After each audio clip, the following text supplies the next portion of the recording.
Monggo silakan Dik Putri untuk dimulai. Ya, baik, Dok. Apakah suara saya sudah terdengar? Ya, sudah. Baik, untuk acara kuliah tamu pada pagi hari ini akan saya mulai. Assalamualaikum warahmatullahi wabarakatuh. Selamat pagi, salam sejahtera bagi kita semua. Selamat datang dalam acara kuliah tamu Gizi Peternakan yang diselenggarakan oleh Fakultas Kedokteran Hewan Universitas Airlangga.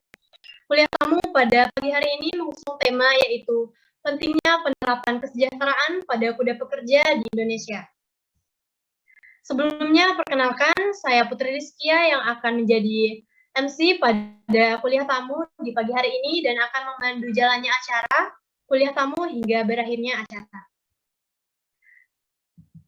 Saya ucapkan selamat datang kepada yang terhormat Profesor Dr. Mirni Lamid, Dokter Hewan, Magister Pertanian, selaku Dekan Fakultas Kedokteran Hewan Universitas Airlangga. Yang terhormat Dr. Muhammad Anam Al-Arif, Dokter Hewan, Magister Pertanian, Divisi Peternakan. Yang terhormat Dr. Sunaryo Hadiwaseto, Dokter Hewan, Magister Pertanian, selaku moderator pada acara kuliah tamu pada pagi hari ini. Yang terhormat Dr. Hewan Dinar Arifianto, Magister Sains, selaku pemateri kita pada acara kuliah tamu di pagi hari ini. Tak lupa juga saya ucapkan selamat datang kepada yang terhormat guru-guru besar, profesor dari Fakultas Kedokteran Hewan Universitas Airlangga serta rekan-rekan mahasiswa yang telah hadir pada acara kuliah tamu di hari ini. Alhamdulillah, puji syukur kita panjatkan kehadirat Allah Subhanahu wa taala karena atas kita dapat berkumpul di Rumsum pada pagi hari ini dalam acara kuliah tamu dan bersama-sama kita akan menimba ilmu dari pemateri yang luar biasa pada pagi hari ini walaupun harus dilaksanakan secara online. Baik,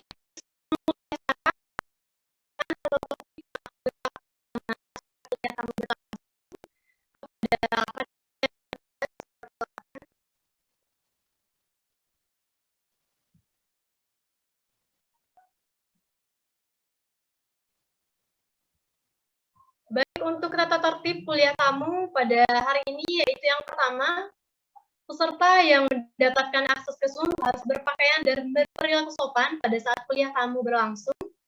Yang kedua, rename nama akun Anda dengan format nama underscore institusi saat bergabung di room Zoom. Yang ketiga, peserta dimohon untuk tidak mengaktifkan fitur mikrofon pada saat kegiatan kuliah tamu berlangsung. Keempat, peserta dimohon untuk mengaktifkan fitur video pada saat kegiatan kuliah tamu berlangsung. Peserta diharapkan mengisi kehadiran atau presensi melalui link yang akan dikirimkan oleh panitia. Lalu ketika kuliah tamu berlangsung, peserta dapat bertanya kepada narasumber dengan memanfaatkan chat box Zoom dengan format nama underscore pertanyaan. Yang keempat, yang terakhir, mohon maaf, peserta yang tidak mengisi Google Form kehadiran tidak akan mendapatkan e-sertifikat.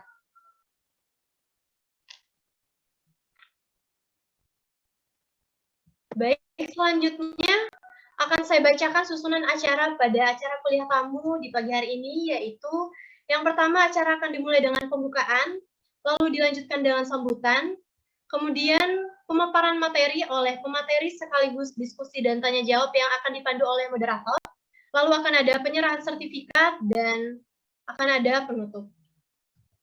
Baik, memasuki acara pertama yakni pembukaan. Alangkah baiknya kita membuka acara kuliah tamu pada pagi hari ini dengan doa, semoga diberi kelancaran.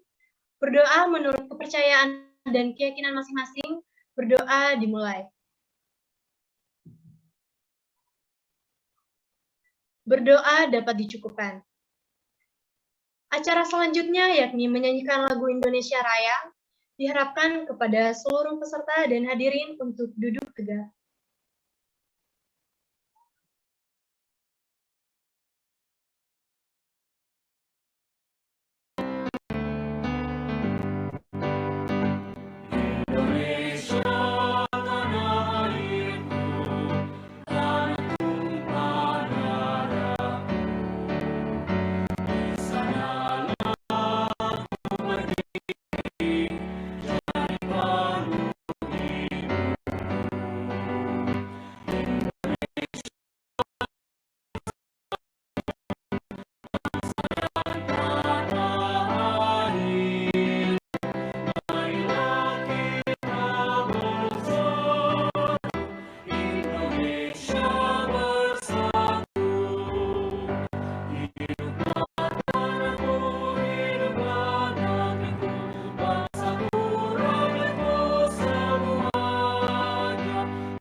Dilanjutkan dengan menyanyikan lagu Himna Airlangga, diharapkan kepada seluruh peserta dan hadirin untuk tangan kanan mengepal di dada sebelah kiri.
Baik, untuk para hadirin diharapkan untuk duduk seperti semula.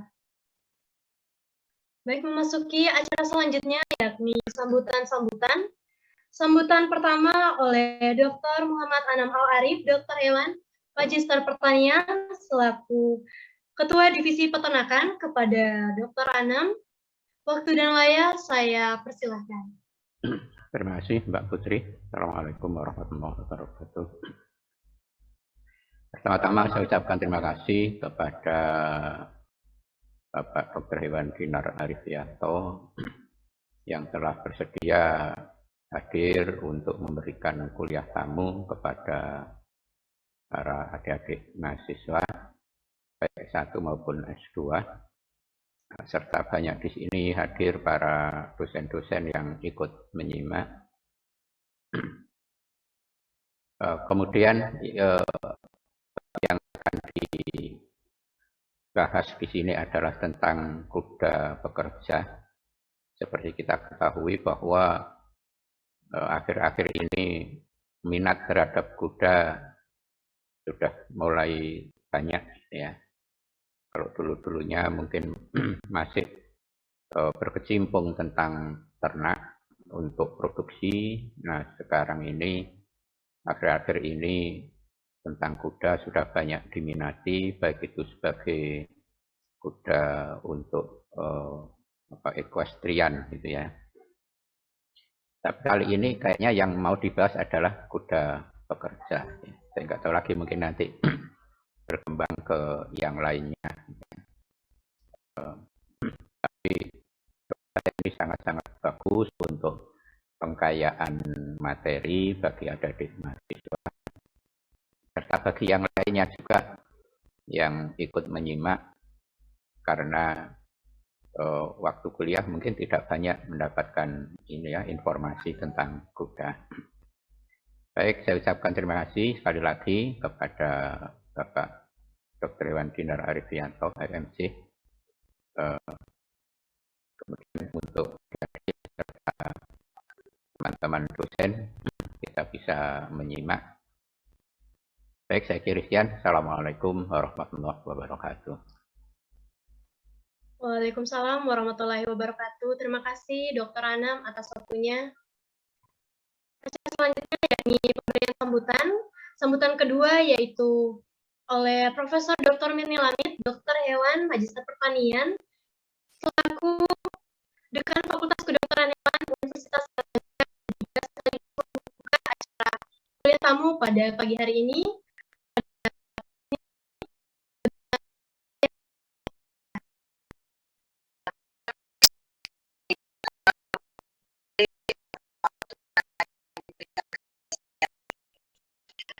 Assalamualaikum warahmatullahi wabarakatuh.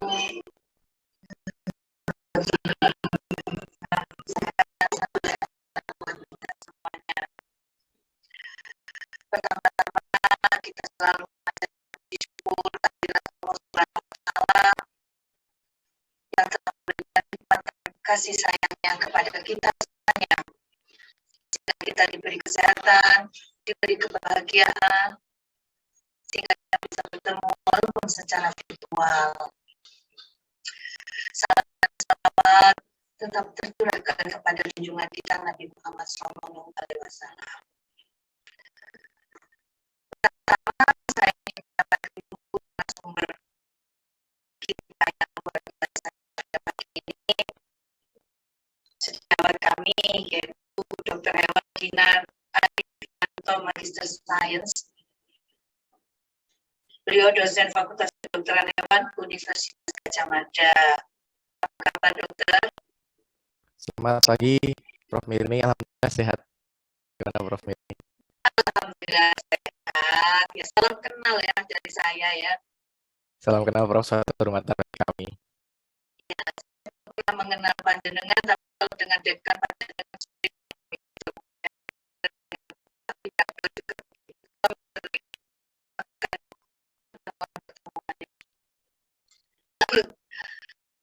Kemudian saya juga berterima kasih Dr. Dinar Arifianto berkenan untuk memenuhi undangan kami, memberikan kuliah tamu yang menurut saya sangat penting dan bagus sekali. Kemudian kedua ini ya, saya ini anak buahnya Dr. Anam ini ya. Dr. Anam sehat ya. Alhamdulillah sehat. Alhamdulillah ya, dan juga para guru saya, para senior saya, para guru besar, para dosen di Fakultas Kedokteran Hewan yang hadir pada pagi ini. Namun tidak lupa, saya juga ingin menyapa kepada semua saya yang sangat saya yang tentunya sudah meluangkan sedikit waktunya untuk menerima sedikit ilmu dari Dr. Dinar Arifianto. Kalau saya menyampaikan sedikit berarti masih banyak ya Pak Dr. Dinar ya, luar biasa ini. Seperti yang sudah disampaikan oleh Dr. Anam,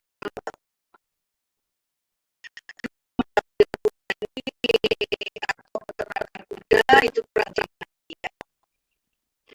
Karena yang punya kuda, kalau yang punya kuda itu biasanya orang kaya ya.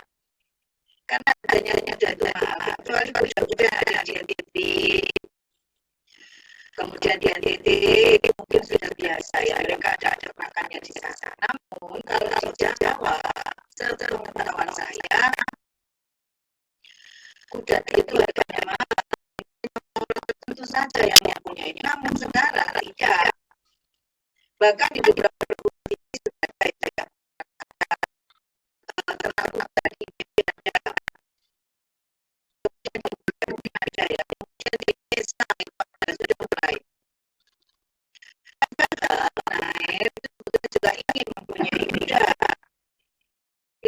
direncanakan di tahun 2020 untuk membuat peternakan kuda.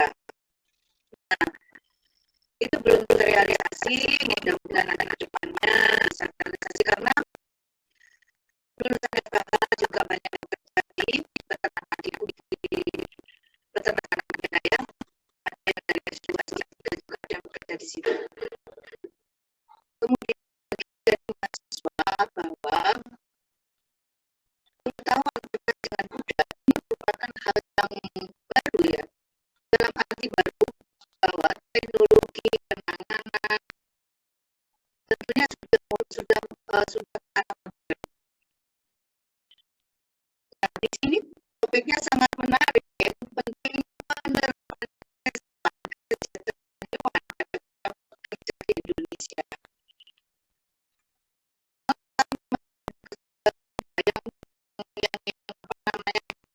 Yang kita tahu kalau kuda-kuda pekerja itu kan biasanya itu kalau mendorong dan sebagainya, apakah itu yang dikaitkan dengan pekerja atau kuda untuk balapan, yang dimana kuda itu untuk range dan sebagainya.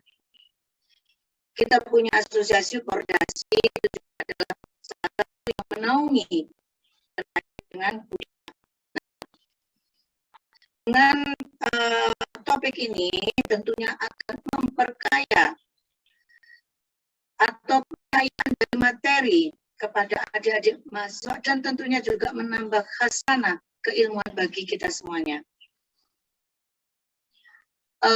Mungkin Dr. Dina, saya sedikit cerita saja ya. Mbak Putri, kasih waktu aku 5 menit ya. Ya, kasih waktu. Ini ceritanya lucu dan menarik ya. Kenapa kok saya senang dengan kuda? Dulu waktu saya SD, kelas 3 atau kelas 4 saya ditendang kuda. Tuh, Dokter Anam itu tahu. Itu sampai ceritanya sampai ke Amerika loh itu. Waktu ada pembukaan alumni, jadi pembukaan alumni, cabang alumni IKA, UNAIR Amerika. Kami diundang semuanya.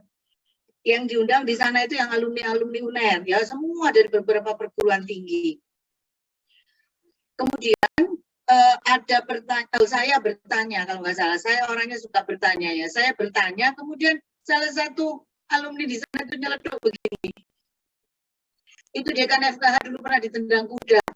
Ketawa semua orang-orang. Dikiranya saya ini bohong. Terus saya buka namanya. Oh iya, dia seorang dokter. Saya bilang itu tetangga saya itu ada di Amerika. Rumahnya jejer tembok sama saya. Nah, memang benar saya pernah ditendang kuda. Benar, makanya saya masuk ke kedokteran hewan. Supaya saya bisa nyuti kudanya ya. Nah, itu. Kemudian itu sangat menarik ya. Kemudian terkait dengan peternakan kuda, harapan saya ke depan, dari materi-materi yang disampaikan oleh Dr. Dinar nanti, itu bisa menimbulkan inspirasi bagi adik-adik mahasiswa untuk melakukan penelitian terhadap kuda. Banyak aspek yang bisa diambil, baik dari sisi makanan ternak, dari sisi reproduksi, dari sisi kesehatan hewannya, banyak sekali. Itu nanti bisa menambah khasanah bahwa pengembangan kuda itu sudah mulai dilakukan di Indonesia. Kalau dulu tidak begitu banyak. Tapi sekarang banyak sekali dan itu akan terus dikembangkan di Indonesia menjadikan suatu peternakan kuda ke depannya menjadi potensial. Baik itu sebagai pekerja maupun itu sebagai kuda balapan. Ini yang bisa saya sampaikan. Terima kasih sekali lagi kepada sejawat saya, Dinar Magister Sains. Semoga ilmunya, semoga kami bisa menyimak nanti materi-materinya yang disampaikan oleh panjenengan dan tentunya adik-adik mahasiswa. Mudah-mudahan ini bisa menambah pengayaan materi karena secara teori terkait dengan mata kuliah kuda ini sudah diberikan oleh dosen. Namun perlu juga penambahan baik itu di lapangan maupun di secara teori yang sudah akan disampaikan oleh para pakarnya. Pada kesempatan ini, semoga acara kuliah tamu dapat berjalan dengan lancar dan tentunya saya juga mohon izin nanti mungkin saya menyimak karena saya jam 10 akan memberikan kuliah S2 nanti sampai sore sehingga saya tidak bisa secara aktif. Namun insya Allah saya akan tetap menyimak karena ini sangat menarik sekali. Demikian, semoga berjalan lancar dan selalu diberkahi oleh Allah Subhanahu wa Ta'ala. Wassalamualaikum warahmatullahi wabarakatuh. Waalaikumsalam warahmatullahi wabarakatuh. Terima kasih banyak Prof. Mihni atas sambutannya. Dan acara selanjutnya yakni foto bersama. Kepada panitia yang bertugas saya persilahkan, dan untuk seluruh peserta dan hadirin diharapkan untuk mengaktifkan fitur videonya terlebih dahulu karena akan dilaksanakan foto bersama. Baik, kepada panitia saya persilahkan. Baik, saya ambil alih. Terima kasih MC atas waktunya. Dimohon sekali lagi kepada seluruh peserta untuk mengaktifkan kamera karena diadakan sesi bersama. Di sini ada 9 slide. Saya mulai dari slide pertama. 1, 2, 3. Oke, slide kedua. 1, 2, 3. Oke, slide ketiga. 1, 2, 3. Oke, slide keempat. 1, 2, 3. Slide kelima. 1, 2, 3. Slide ke-6. 1, 2, 3. Slide ke-7. 1, 2, 3. Slide ke-8. 1, 2, 3. Dan yang slide terakhir, 1, 2, 3. Oke, sudah selesai. Terima kasih. Saya kembalikan lagi kepada MC. Baik, terima kasih kepada panitia. Sebelum memasuki acara inti, yaitu pemberian materi oleh pemateri, sebelumnya izinkan saya untuk membacakan CV moderator terlebih dahulu secara singkat. Jadi beliau adalah Dr. Sunario Hadi Warsito, Dokter Hewan Magister Pertanian. Beliau menempuh pendidikan S1 dan profesi di Universitas Airlangga dan kemudian melanjutkan S2 di Universitas Brawijaya dan kemudian melanjutkan gelar doktoral S3 Sains Veteriner di Universitas Airlangga. Dan beliau merupakan salah satu dosen senior di Divisi Peternakan Fakultas Kedokteran Universitas Airlangga. Baik, akan saya sapa terlebih dahulu. Selamat pagi, Dr. Sunario. Selamat pagi, Nak Putri Rizkiah. Ya, bagaimana kabarnya, Dr. Sunario? Kabar baiknya sehat dan waras, Nak. Ya. Alhamdulillah, semoga. Oh iya, Putri, saya juga sebentar. kabar baik, dokter. Oh iya, Putri sebentar. Mengapa saya berusaha untuk ke anak-anak mahasiswa itu, apalagi umurnya jauh, anak ya? Karena sebagai laki normal, untuk antisipasi membentengi diri. Kalau menyebut anak itu pasti tidak mungkin yang neko-neko.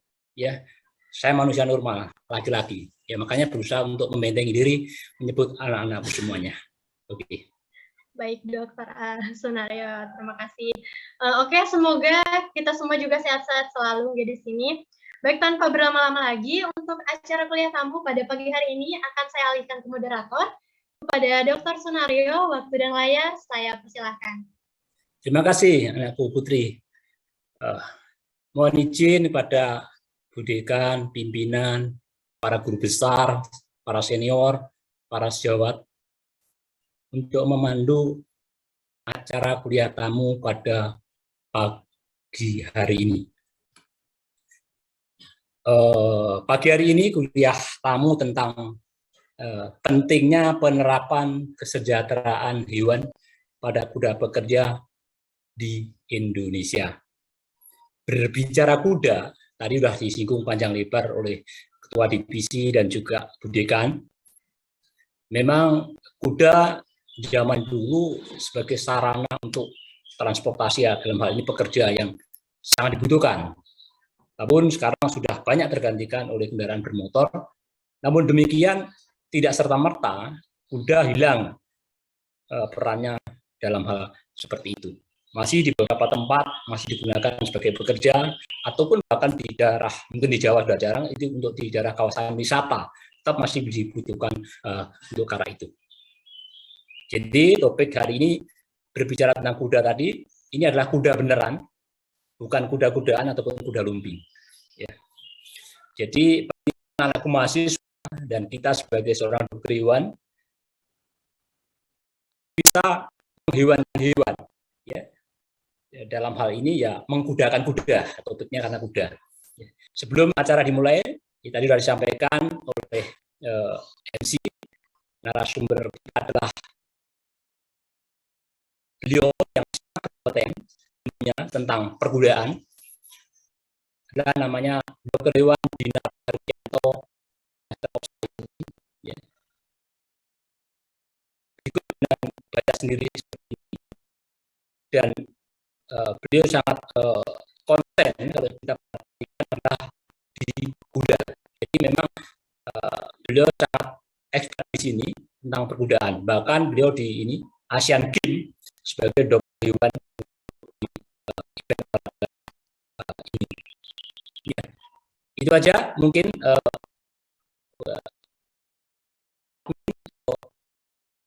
untuk bisa ditutup ya. Kita narasumber kita Dr. Hewan Dinar Haryanto. Beri aplaus dulu untuk Dr. Dinar. Terima kasih Dr. Sunario Hadi atas waktu Walaupun dan tadi undangannya. Walaupun tadi sudah basa-basi ya. Ya, Iya. Betul. Ini saya juga deg-degan ini. Dr. Dinar ini selamat ulang tahun ya Dr. Dinar. Wah, terima Ini kasih, kado Dok. ulang tahun ini. Ya, jadi beliau adalah ulang tahun kemarin, 18 Maret. Ya, Iya, Dok. hari ini tanggal 19. Betul. Saya tambah tua ini sekarang. Tapi Ya, kalau apa? dilihat ubahnya lebih banyak saya sepertinya daripada dokter. Saya juga. Jadi beliau berulang tahun kemarin. Ya, jadi ulang tahunnya nanti hampir bersama dengan saya nanti ya. Kapan-kapan kita ketemu reuni. Oh, siap. Untuk Siap. ulang tahunnya. Dr. Dinar ini kalau dari namanya darah kuda. Karena tadi Bu Dekan bilang kuda sekarang ini kan perkembangan harganya murah. Maka anak semuanya untuk motivasi. Kalau saudara berkecimpung kuda, itu tarifnya juga mewah. Ya, karena harganya mewah, ya. Begitu. Maka kalau nggak percaya tanya nanti Dr. Dinar ya. Namanya aja Dinar. Dinar itu adalah mata uang di kawasan Arab ya. Makanya dinar berarti dinarnya banyak. Ya, Amin. Jadi saya tidak berpanjang lebar ya. Pada pagi hari ini kuliah tamu ada 2 sesi. 1 jam pertama adalah pemaparan materi. Kemudian sesi kedua kurang lebih juga 1 jam diskusi. Untuk itu saya persilakan Dr. Dinar untuk memulai. Silakan, Dok. Baik, terima kasih Dr. Hadi. Jadi Assalamualaikum warahmatullahi wabarakatuh. Waalaikumsalam. Selamat pagi, salam sejahtera untuk kita semua. Om Swastiastu, Namo Buddhaya, salam kebaikan, salam sehat untuk kita semua. Yang terhormat Ibu Dekan dan ini, kemudian yang kami hormati Bapak Ketua Divisi Peternakan Dr. Anam, kemudian Koordinator Mata Kuliah Dr. Emi Kustanti yang telah berkomunikasi juga dengan saya. Terima kasih Dok inisiasinya. Kemudian Dr. Hadi yang berkenan menjadi moderator yang nanti akan kita kayak talk show, kayak podcast Dok nanti. Mudah-mudahan bisa terlalu tegang gitu. Karena satu harusnya bikin Bapak Ibu besar dosen mahasiswa ini malah ikut kuliah. Jadi harapan gitu ya, tidak seperti kuliah yang serius gitu. Kemudian juga Bapak Ibu guru besar, dosen yang tidak dapat kami sebutkan satu persatu, suatu kehormatan bagi kami, dan nanti kami juga mohon feedback dari Bapak Ibu sekalian terkait dengan apa yang kami sampaikan, karena saya termasuk mukanya memang tapi sebenarnya saya masih muda ini. Ini juga siapa ada Dokter Agil di sini sepertinya dulu kami sama-sama perjuangan pada short course equine di yang buang instan itu, karena dalam waktu 2 minggu harus bertahan hidup dengan waktu seadanya, akhirnya kita bertahan dengan mie instan, saya ingat sekali. Kemudian mahasiswa Fakultas Kedokteran Hewan UNER, dan juga mungkin ada beberapa yang mengikuti karena ini adalah kuliah tamu dan kuliah umum. Semoga bisa manfaat untuk hadirin semua dan juga bagi kami.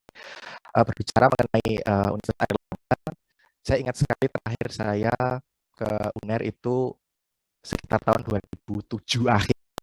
Lama sekali itu ada study tour ke Surabaya dan Bali. Jadi saya di UNER, kemudian juga ke TDC waktu itu. Dan apa ya, sekarang ketemu lagi dalam forum yang sedikit berbeda, tapi harapannya tidak mengurangi apa namanya rohim gitu. Kemudian juga satu kehormatan bagi kami dan salam dari keluarga besar Fakultas Kedokteran Hewan UGM kepada Bapak Ibu semua yang hadir pada kesempatan pagi hari ini. Tadi sudah disampaikan di awal oleh Ibu Dekan, Bapak Ketua Divisi, kemudian juga moderator maupun MC, bahwa kali ini kami akan membawakan materi mengenai pentingnya kesejahteraan kuda begitu. Jadi saya berpikir bahwa di Indonesia betul sekarang sangat berkembang masalah apa namanya, baik itu populasi maupun penggunaan hewan kuda pada khususnya pada berbagai aspek gitu. Termasuk di Airlangga ada Airlangga Equestrian Club ya, di UGM juga ada. Kemudian juga di materi perkuliahan pasti akan disinggung mengenai monogastrik yang non ruminansia begitu, sehingga kuda ini saya yakin sudah disampaikan pada perkuliahan. Namun saya coba mengangkat sisi yang mungkin jarang diangkat. Kalau apa namanya, yang kuda-kuda yang mahal-mahal untuk sport begitu kan, apa ya, pemilik mempunyai kemampuan untuk bisa merawat maupun memenuhi syarat kesehatan hewan. Tapi untuk kuda pekerja ini jangan diperhatikan. Semoga hari ini menambah pengayaan bagi kita semua. Saya mohon izin untuk berbagi layar, Bapak Ibu sekalian. Semoga tidak ada kendala di dalam proses. Oke.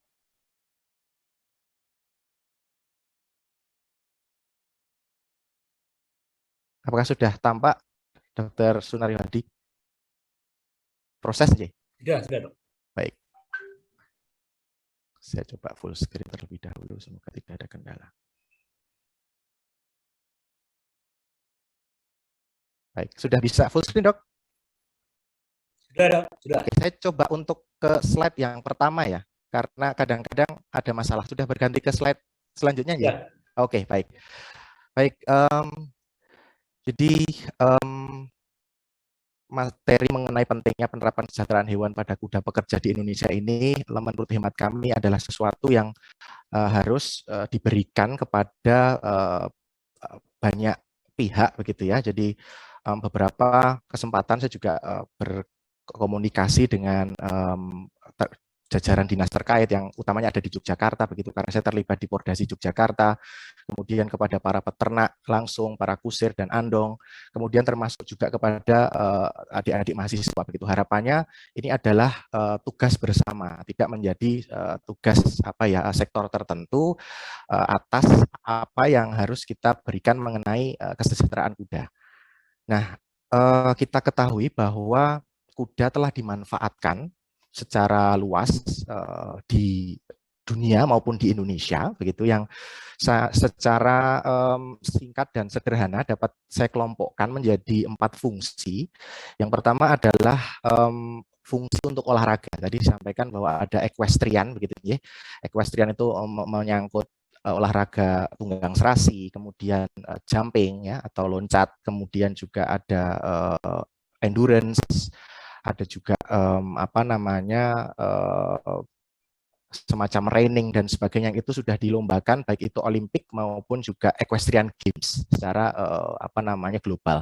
Dan juga di Indonesia ini sedang ramai-ramai untuk berkembang. Begitu juga dengan olahraga pacuan. Mungkin yang paling klasik di Indonesia ini adalah olahraga pacuan kuda ya. Ini juga alhamdulillah kemarin sudah masuk ke PON ya. Olahraga ini yang sebelumnya belum, ini sudah masuk PON. Kemudian juga untuk equestrian juga sudah masuk PON.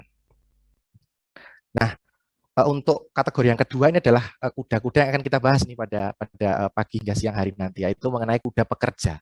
Nah, atau dalam kata lain juga ini bisa dalam fungsi budaya begitu ya, karena ada simbolik ya, seperti di Yogyakarta digunakan untuk andong, kemudian kereta untuk kerajaan dan sebagainya. Nah, ini yang mestinya apa namanya mendapatkan porsi perhatian yang lebih. Kemudian kami sebut sebagai kuda yang menjalankan tugas khusus begitu untuk semacam kuda-kuda yang ada di Kelapa II Depok untuk kepolisian, untuk Dalmas, pengendalian massa, kemudian juga di Parongpong di Lembang, Jawa Barat ada yang digunakan untuk militer di sana, nah, itu untuk menjaga kedaulatan NKRI begitu, membantu prajurit TNI maupun Polri dalam mengamankan Indonesia begitu. Kemudian juga ada tugas-tugas lain begitu yang itu apa ya, yang saat ini juga banyak digunakan tapi lebih banyak di luar negeri gitu. Nah, kemudian yang terakhir ini kami kategorikan dalam kuda-kuda yang menghasilkan suatu produk. Nah, produk ini beragam dari yang produk seperti daging begitu ya, yang menjadi masih kami anggap sebagai kearifan lokal Indonesia begitu untuk memakan daging kuda di beberapa tempat seperti kalau Prof. Mirni atau Bapak Ibu yang berkunjung ke daerah Bantul, Yogyakarta, itu ada potongan kuda, sebetulnya bukan RPH ya, itu masih pemotongan secara tradisional, rumah potong kuda begitu. Nah, itu menghasilkan produk daging maupun yang sudah diolah menjadi abon maupun yang lain. Kemudian juga di daerah Nusa Tenggara Barat maupun Nusa Tenggara Timur juga ada yang disebut sebagai susu kuda begitu, susu kuda liar. Ada yang bilang susu kuda liar Sumbawa begitu di radio-radio tahun 2000 awal begitu, itu banyak sekali saat itu. Nah, ini juga demikian. Demikian juga ada yang produk dalam artian adalah produk medis ya, seperti kuda-kuda yang ada di Bio Farma itu digunakan untuk menghasilkan antibodi, antitoksin ya, beberapa antibodi terkait dengan tetanus ya, anti tetanus serum, kemudian anti difteri, kemudian juga termasuk antivenom begitu dihasilkan pada kuda. Jadi kuda diimunisasi, diperimunisasi, kemudian apa namanya darahnya dipanen, dipisahkan, nah, komponen yang ada antibodi itu diproduksi secara massal untuk kepentingan manusia. Yaitu kurang lebih kategorinya. Nah, dengan fungsi yang sangat luas ini terkait dengan kuda pekerja, sebenarnya hubungan antara kuda dan juga manusia ini sudah terjalin lama sekali. Salah satu bukti adalah yang ditemukan pada lukisan di dinding Gua Lascaux di Prancis ya, yang ditemukan kurang lebih tahun 1940-an, dan di situ banyak ada beberapa hewan buruan yang diburu pada saat itu termasuk kuda, itu yang dilukiskan di dinding-dinding gua. Nah, di situ para ahli memperkirakan bahwa itu umurnya sudah ribuan tahun begitu, sehingga ini menjelaskan bukti bahwa sebenarnya kontak antara manusia dengan kuda ini sudah berjalan lama sekali dan berawal dari sebagai hewan buruan, kemudian manusia mulai menyadari wah ini ternyata ada potensi lain nih, selain saya hanya memanfaatkan untuk protein atau saya memanfaatkan tulangnya untuk senjata, tapi muncul fungsi lain, wah ini bisa meringankan kerja saya, ini bisa ditunggang ternyata begitu. Nah, itu akhirnya hubungan antara manusia dan kuda semakin dekat lagi.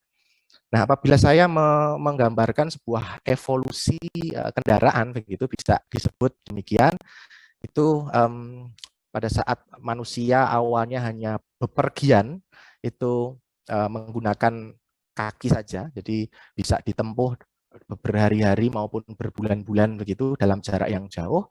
Kemudian setelah manusia menyadari fungsi kuda, itu kemudian mendomestikasi kuda digunakan untuk membantu mereka menempuh jarak tertentu, waktu dan energi yang harus dikeluarkan. Itu mulai sebagai tunggang. Seiring ditemukannya roda, di sini pada awalnya apa namanya hanya ditunggang, kemudian mulai wah kalau dengan roda ini akan lebih banyak manfaat. Saya bisa ngangkut keluarga saya di belakang, atau saya bisa ngangkut batu atau kayu ke belakang untuk meringankan kerja saya daripada dipanggul begitu. Muatnya juga lebih banyak daripada ditaruh di punggung kuda. Lebih bagus menggunakan kereta atau roda begitu. Nah kemudian juga saat itu di Romawi dan sebagainya juga untuk peperangan itu lebih banyak menggunakan kereta ya, jadi banyak dipersenjatai pada roda-rodanya untuk lebih apa ya, lebih banyak memenangkan pertempuran begitu, karena bisa berbagai trik perang bisa dilakukan di situ, nambah apa namanya jeruji-jeruji pada roda, ditaruh tombak pada roda, kemudian juga bisa sambil memanah begitu, sehingga ini kemudian berkembang. Nah, lalu dengan apa namanya revolusi industri, ditemukannya mesin uap, kemudian perkembangan mesin dan yang lain, ini tentunya lama-lama fungsi kuda ini sudah digantikan, seperti yang disampaikan Dr. Hadi tadi. Ya, jadi kereta api, kemudian ada vehicles yang lain, mobil, kemudian motor, dan juga mobil angkutan, gitu. Tidak hanya untuk manusia, tapi juga untuk barang maupun yang lain. Nah, meskipun demikian ya kuda ini tetap digunakan. Yang pertama adalah digunakan istilahnya. Istilah yang digunakan untuk mesin itu biasanya tenaga kuda. Ya, karena saat itu memang yang digunakan adalah kuda ya pertama kali. Kemudian untuk menghormati tenaganya begitu, maka apa namanya digunakanlah istilah tenaga kuda, horsepower. Nah, meskipun demikian kuda itu tidak hilang, jadi masih ada di sekitar kita. Saya yakin Bapak Ibu sekalian, adik-adik mahasiswa juga sering melihat ditemukan kuda-kuda ya yang tentunya tadi sudah disebutkan di awal untuk olahraga. Kemudian selain olahraga, fungsi utama kuda yang di histori tadi dalam kaitannya dengan sejarah itu masih dipertahankan sampai sekarang ya. Jadi salah satunya adalah kuda-kuda pekerja yang kita sebut sebagai kuda pekerja. Ya, baik itu yang digunakan tanpa penarik, ya, artinya tidak ada apa namanya keretanya di belakang ataupun ada keretanya di belakang, gitu. Nah, menurut data yang kami himpun dari Direktorat Jenderal Peternakan dan Kesehatan Hewan tahun 2020 ini menyebutkan bahwa populasi total kuda di Indonesia ini berdasarkan hasil sensus kuda gitu, itu tahun 2018 sekitar 377.929. Ya, kemudian sedikit mengalami penurunan ini sepertinya pada tahun 2019 ya, tapi juga mengalami peningkatan kembali pada dimulai sebetulnya pada itu sudah mulai pada awal tahun 2020 hingga sekarang. Jadi impor kuda dan juga peningkatan populasi secara lokal ini semakin tinggi, sehingga data terakhir yang kami dapatkan sekitar 392.137 ekor. Nah, dan kalau ini di data yang terbaru mungkin juga akan tambah lagi. Nah, ini tersebar di seluruh wilayah Indonesia ya, dengan kantong-kantong populasi ada di daerah Sulawesi ya, di sana, kemudian juga untuk lokal ada di apa namanya NTT ya, di Sumba, kemudian ada juga di daerah NTB, kemudian beberapa di Sumatera juga di Pulau Jawa. Nah, sedikit menengok sejarah penggunaan kuda pekerja di Indonesia. Ini ada salah satu ilustrasi pada saat agresi militer pertama yang dilancarkan oleh Belanda saat itu. Nah, ini potretnya adalah eksodus besar-besaran saat itu karena harus berpindah dari tempat yang semula karena tidak aman, akhirnya penduduk banyak yang mencari tempat yang lebih aman.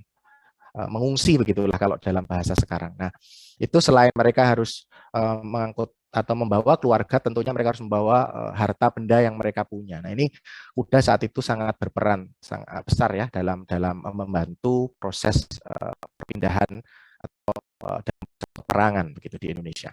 Karena kalau di luar negeri memang pada Perang Dunia Pertama begitu kuda ini sangat digunakan sebagai apa ya sarana perang, tapi di Indonesia pada saat sejarah Indonesia selain digunakan untuk perang seperti Pangeran Diponegoro juga menunggang kuda, ini juga banyak terlibat dalam proses mengangkut barang ya untuk penduduk-penduduk korban perang.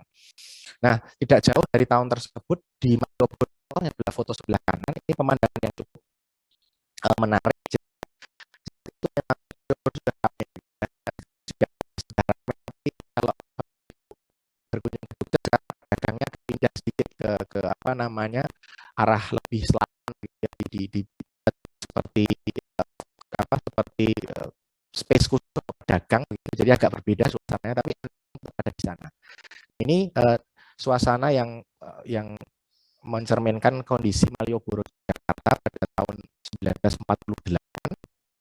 Nah, di sana kuda ini tentunya tidak dijadikan sebagai kendaraan wisata. Saat itu memang digunakan untuk transportasi. Ya. Jadi untuk seumpama keluarga yang ingin bepergian atau melihat Keraton Yogyakarta saat itu, mereka akan menggunakan kuda untuk fungsi transportasi, berpindah dari satu tempat ke tempat lain. Kalau sekarang kan fungsinya rekreasi begitu. Orang naik andong bukan untuk dari stasiun Tugu ingin memang jalan ke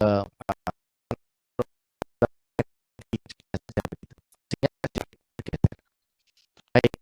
Kemudian ini Bapak Ibu, pemandangan yang sangat indah ini ditemukan di Gili. Ada tiga utama Gili, yaitu ada Gili Trawangan, Gili Meno, dan Gili Air. Gitu ya.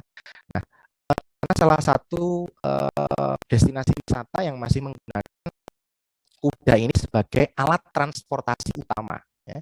Jadi ini bukan untuk sarana rekreasi, tapi memang sarana transportasi utama. Karena di lokasi tersebut ini aturan yang diterapkan itu tidak boleh ada kendaraan yang bermesin di situ. Kecuali semacam diesel, itu kan bukan kendaraan ya, atau beberapa mesin-mesin yang memang sedang mengadakan atau konstruksi dan sebagainya. Tapi untuk transportasi itu tidak boleh, sehingga yang digunakan seperti gambar yang paling bawah itu adalah sepeda dan juga kuda. Nah, ini sumber. Sehingga fungsi pertama untuk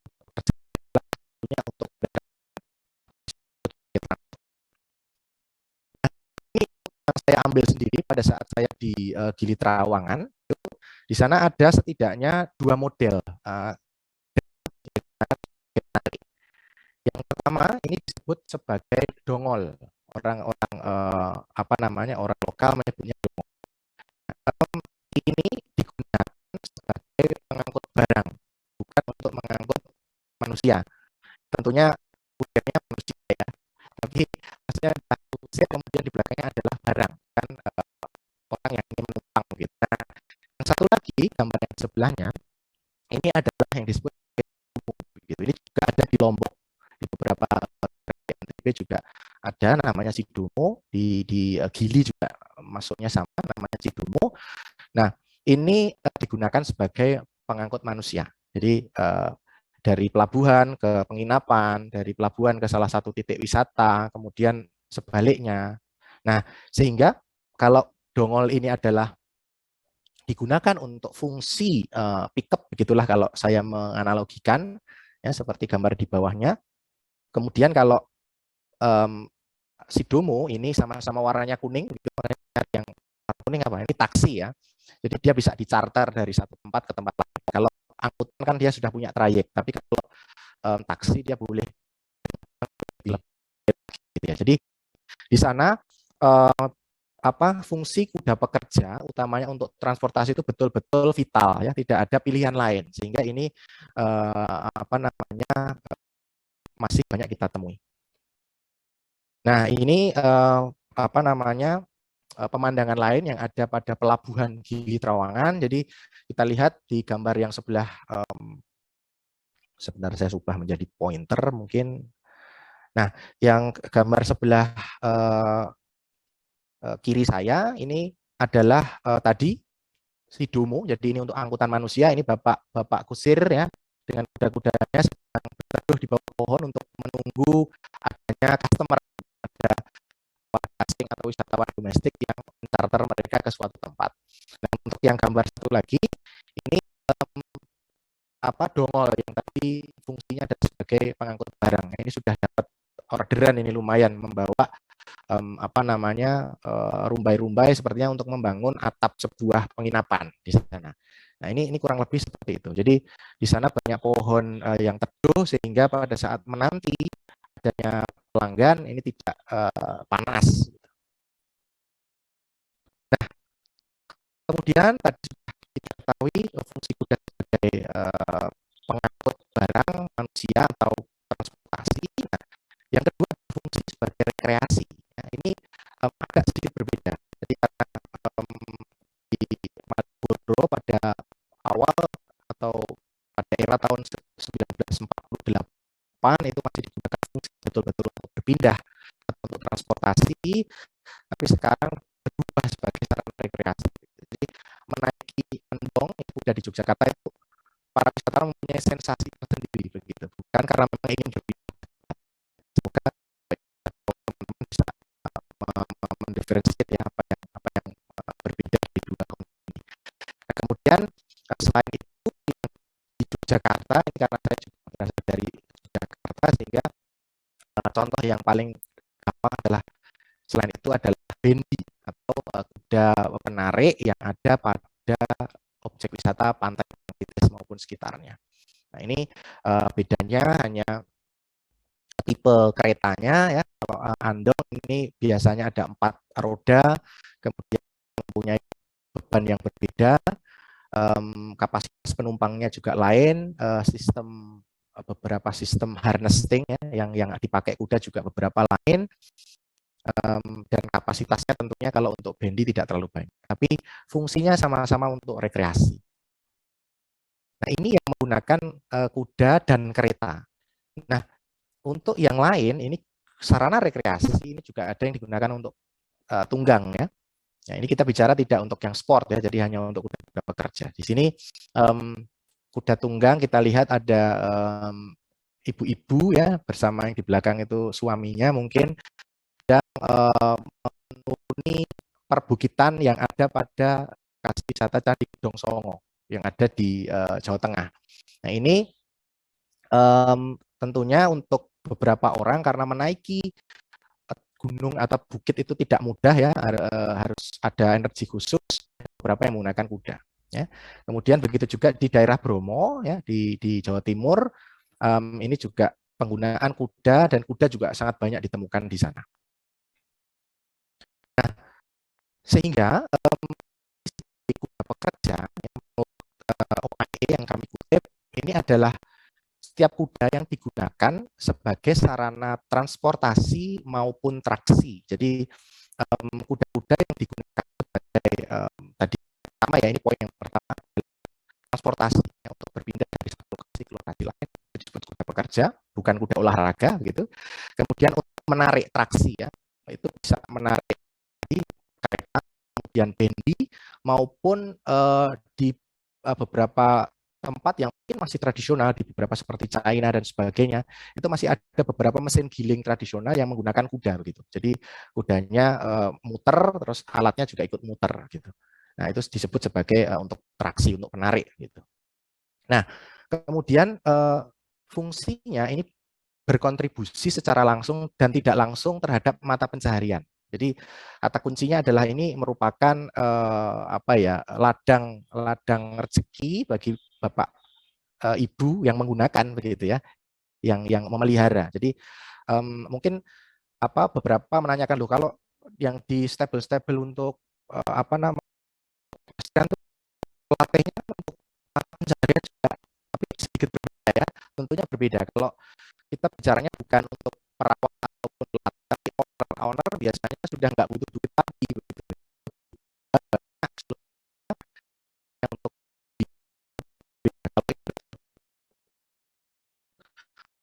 mata pencaharian, nah sehingga ini sangat penting terhadap mata pencaharian. Tentunya dalam memberi manfaat bagi masyarakat umum tadi, rekreasi tentunya, rekreasi, refreshing dan sebagainya, pengalaman yang tak tergantikan. Nah, kemudian digunakan secara langsung tidak langsung dalam produksi maupun kegiatan yang bersifat komersial. Kuda renggong untuk sunatan masal,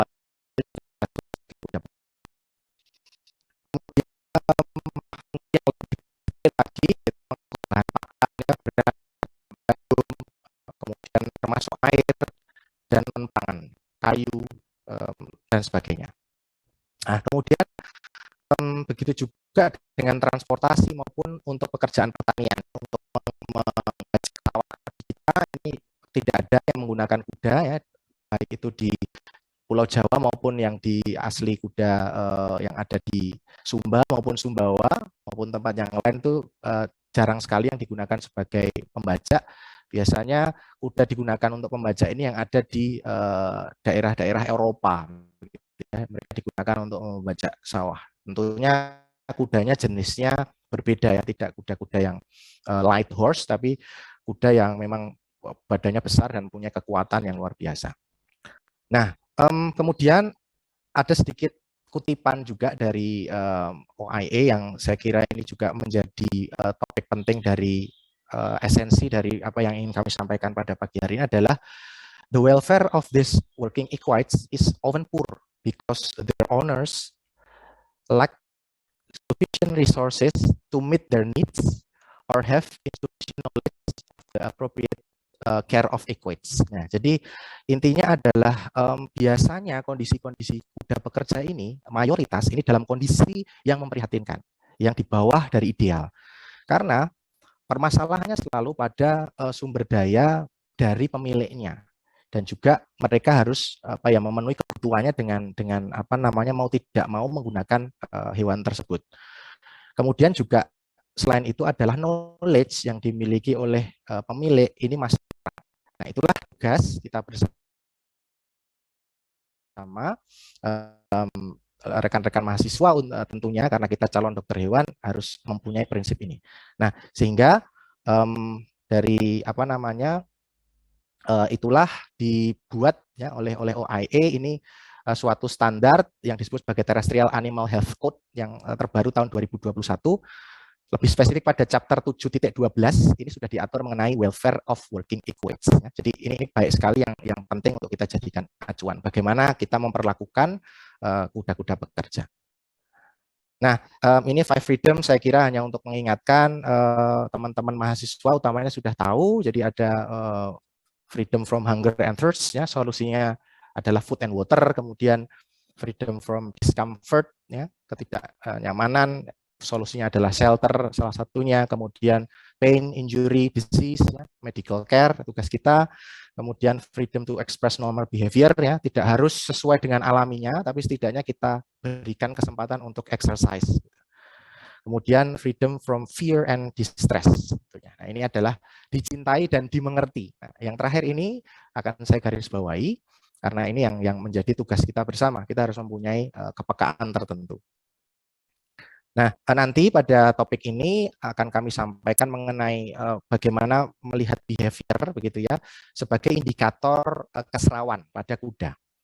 Lalu juga mengaitkan morbidity terhadap keserawan, mortality terhadap keserawan, body condition, kemudian physical appearance, lalu bagaimana nanti di handling, responnya seperti apa, itu mencerminkan perlakuan yang dia dapatkan begitu selama bertahun-tahun oleh pemilik kuda pekerja. Kemudian tentang pemasangan tapal, lalu sedikit mungkin akan saya kaitkan dengan kepincangan, kemudian juga fitness, ya, kondisi fit, ya, kondisi dari kuda tersebut, kebugaran, yang nanti akan coba saya integrasikan dalam PPT ini. Nah, di tahun 2022 ini saya senang sekali karena ada salah satu novel Agatha Christie yang difilmkan, ya, yang disutradarai oleh Kenneth Branagh, yang judulnya adalah Death on the Nile, ya, bintangnya Gal Gadot salah satunya. Nah, ini menarik karena menceritakan mengenai sebuah kasus pembunuhan yang ada di Sungai Nil begitu ya, yang diselidiki oleh detektif yang namanya adalah Hercule Poirot, ya, yang kumisnya eksentrik ini. Nah, kemudian tidak lama setelah itu muncul film yang kedua yang saya senang juga, ya, yaitu film The Batman dari Warner Brothers. Ya, ini mungkin teman-teman yang hobi nonton ini udah nonton nih dua-duanya ini, mungkin Dr. Hadi nih. Mungkin Dr. Hadi juga malah sudah nonton nih, nonton bareng. Ya, ini agak sedikit berbeda film Batman kali ini, agak sedikit spoiler. Jadi kisahnya malah akan lebih banyak seperti film detektif begitu ya. Batman menyelidiki sebuah kasus pembunuhan berantai. Nah, di sini adalah teka-teki, ya. Detektif dan teka-teki. Nah, itulah sebenarnya adalah kepekaan yang harus kita miliki begitu. Jadi saya selalu menganggap menjadi dokter hewan itu semacam detektif ya. Kita mempunyai data ya, hasil penyelidikan investigasi kita dengan pemeriksaan itu kita himpun, putuskan mana yang bersalah, mana yang nyebabin penyakit nih. Kemudian obatnya apa ya. Jadi dari situ kita harus dan kemampuan menganalisis ya, segala temuan yang nanti kita lihat pada kuda pekerja supaya kita tahu kuda pekerja sudah terpenuhi atau belum. Beberapa ya, yang diekspresikan oleh ini bisa menjadi indikator stres. Jadi kita tahu bahwa baik itu di manusia pada saat mendapatkan perlakuan buruk dalam waktu yang lama, ya kemudian mencapai pada tahap stres maupun lebih jauh depresi dan sebagainya, itu akan muncul pada body language dari behavior itu akan tampak begitu, yang bisa dipahami oleh orang-orang yang memang mendalami atau memang mengetahui yang punya kepekaan tertentu. Nah, kuda juga demikian. Nah, apa yang bisa kita lihat apabila kuda tersebut mengalami stres? Ya. Beberapa dari hadirin mungkin pernah mendatangi atau pernah bertemu di entah stable, entah peternakan rakyat yang dalam hal ini adalah kuda. Ini yang menunjukkan perilaku yang mungkin cukup aneh dan kadang-kadang mungkin dianggap oleh orang awam itu sebagai hal yang lucu, ya, seperti menggigit pagar, ya, menggigit kandang, lalu yang kita sebut sebagai waving nanti di bawah. Nah, yaitu di mana kuda menggerak-gerakkan kepala dan lehernya seperti ini ya, kayak kalau penyanyi wonder gitu, kalau nyanyi sambil kepalanya goyang-goyang. Nah, ini juga seperti kadang semacam itu. Ada yang menggigit pagar kemudian semacam menghisap begitu, gitu, yang kita sebut sebagai creep biting, atau yang disebut sebagai aerofagia atau wind sucking, jadi menghisap angin ya, menghisap udara. Nah, ini juga salah satu indikator stres. Ada yang tidak terpenuhi begitu ya, sehingga kuda mengekspresikan sesuatu yang aneh. Nah, itu adalah salah satu indikator stres. Untuk yang oral stereotypes ya, seperti creep biting, kemudian aerofagia, ini biasanya apabila kuda memang yang pertama intensitas pemberian pakannya itu terlalu jauh, jadi banyak waktu kosong. Ya, karena kuda ini Bapak Ibu dan juga hadirin sudah tahu bahwa dia memang natural grazer ya, jadi memang merumput sepanjang hari begitu. Berbeda dengan ruminansi yang dia harus ada waktu tertentu untuk ruminasi begitu ya. Dia untuk memamah biak, tapi kalau untuk kuda tidak, dia monogastrik, herbivore. Jadi dia makan dah langsung gitu ya, sedikit-sedikit tapi banyak. Dan itulah mengapa kapasitas lambungnya juga kecil.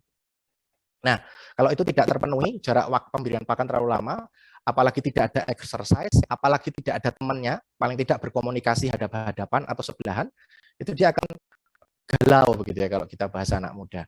Dia akan kemudian mencari sesuatu gitu. Nah, selain waving, kemudian nyari pagar buat gigit, ya, kemudian juga muter-muter stable walking di dalam gitu, cuman ya galau lah. Ngapain ya gue di sini kayak gitu mungkin. Yang kalau dia bisa ngomong mungkin akan ngomong seperti itu. Oke, kemudian juga kadang-kadang mengeluarkan suara-suara yang menunjukkan kegelisahan, ya, defekasi, urinasi, yang kadang-kadang itu abnormal. Jadi hal-hal ini dapat teman-teman mahasiswa juga catat untuk salah satu indikator dari adanya stres. Selain stres juga kecemasan ya. Ada mungkin histori dia pernah disiksa atau pernah ada insiden yang itu menyakitkan dan tidak bisa lepas dari memori si kuda tersebut. Nah, bisa menjadi ketakutan ya. Salah satunya orang, dia bisa hafal. Kalau seumpama, wah ini dokter Dinar nih pernah nyuntik saya atau pernah ngoperasi saya, terus dia agak trauma ya. Baru lihat muka saya aja kudanya sudah nendang-nendang nggak karu-karuan gitu, karena ada beberapa kuda yang memorinya sangat baik. Ya. Kemudian karena itulah sebagai dokter hewan nantinya teman-teman juga calon dokter hewan harus mempunyai cara maupun trik agar apa yang dilakukan prosedur pengobatan itu tidak menimbulkan trauma. Ya. Nah, kemudian juga terlepas dari treatment dokter, ya perlakuan dari pemilik, ya pernah dipecut, pernah dipukul dengan kayu, dengan sapu, itu akan termemori oleh mereka. Sehingga pada saat melihat orang tertentu, wah ini musuh saya dulu. Wah ini kok membawa kayu ini, kayaknya saya mau disiksa.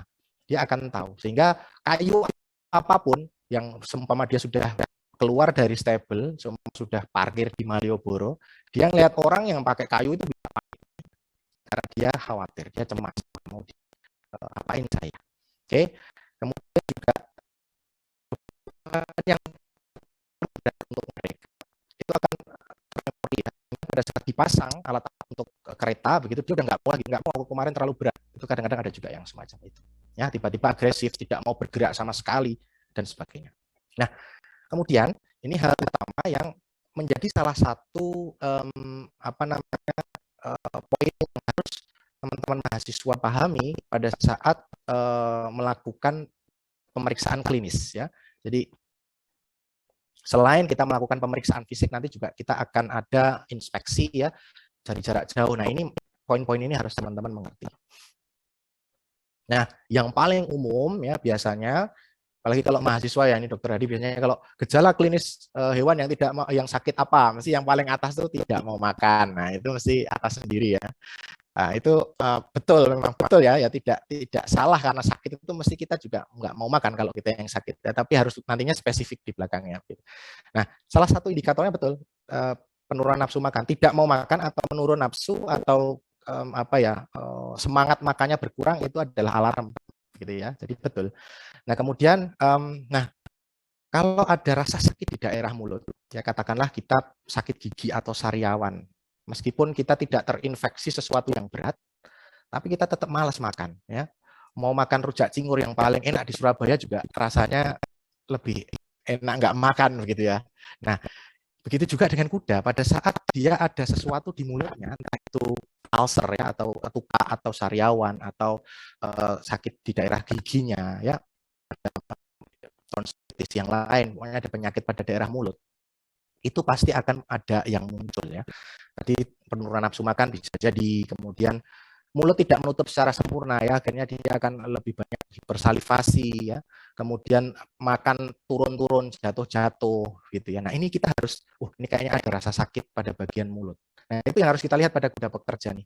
Ya pada saat nanti di lapangan teman-teman pengabdian masyarakat atau riset atau menemukan kasus ini di lapangan, itu harus dicek daerah mulutnya. Nah, itu menjadi pemeriksaan yang wajib dilakukan. Lalu depresi ya, kemudian circling, muter-muter itu juga salah satu, ada rasa sakit ya. Salah satunya adalah penyakit yang sering menimpa kuda, yaitu kolik ya. Teman-teman saya yakin sudah pernah tahu, bukan kolik anggotanya Kirun ya. Kirun Bagio Kolik itu ludruk dari Jawa Timur. Tapi ini kolik adalah rasa sakit pada bagian abdomen. Ya, ini biasanya kuda akan gelisah, melihat perut, kemudian poweng, garuk-garuk, bukan garuk-garuk kepala, tapi garuk-garuk tanah, kemudian sampai ke rolling gitu, karena tidak tahan rasa sakit. Nah, itu ada kaitannya dengan abdominal pain. Ya. Kalau tadi di mulut, sekarang di abdominal. Nah, itu kita harus peka. Kenapa? Ya. Oke, kemudian alas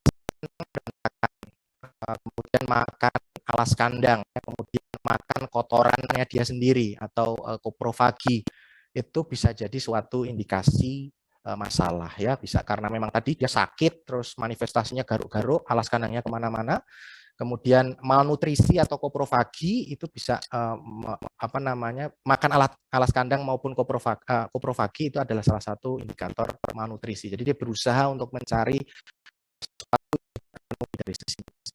Nah, kemudian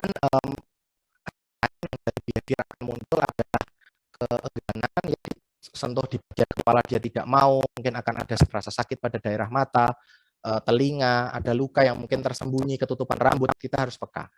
Kemudian menggaruk ya, menggaruk di bagian anus atau perineal ke tembok itu, bisa jadi ini ada investasi endoparasit nih, karena dia gatal begitu ya, kita harus peka. Kemudian ektoparasit, dia akan garuk-garuk juga di tembok bagian tubuhnya, ya itu harus kita pahami. Kemudian juga termasuk geleng-geleng kepala begitu ya, mungkin ada gangguan yang ringan ya, ada sesuatu di daerah telinga, mungkin ada serangga masuk, sampai penyakit-penyakit yang kaitannya dengan neuromotorik begitu ya, ada gangguan saraf di situ. Nah, untuk kuda ini karena tumpuan dari kuda ini lebih banyak di kaki depan ya, sekitar 65%, kemudian bagian belakang sisanya, sehingga kadang-kadang pada saat ada sakit atau nyeri pada kaki, entah itu kuku, entah itu daerah ekstremitas yang lain ya, bisa sendi, tendon dan sebagainya, itu mereka akan menumpu. Meskipun tidak tampak pincang yang terlalu jelas begitu, yang pada saat kita harus larikan gitu supaya lihat dia pincang atau enggak, kadang-kadang dia sudah cukup tampak dengan dia weight bearing atau bertumpu pada salah satu kaki tertentu. Nah, ini harus kita cermati, harus segera kita periksa kira-kira kenapa ya. Ada gangguan yang ringan, hanya abses pada kuku, maupun bisa sampai masalah yang berat. Nah, morbidity ya, juga kaitkan dengan apakah kuda tersebut diperlakukan dengan keserawan yang baik, ya, dengan kesejahteraan hewan yang baik. Nah, dari penyakitnya ya, atau penyakitnya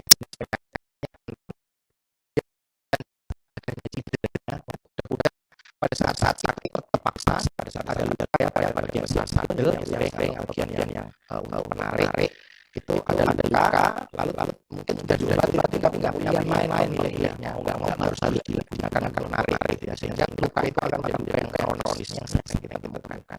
Kemudian juga pincang, yang ini tidak menjadi indikator langsung mau tidak ada kesalahan. Nah, kemudian mortality ya, kasus oleh, kemudian yang lainnya juga bisa kaitan langsung atau tidak langsung.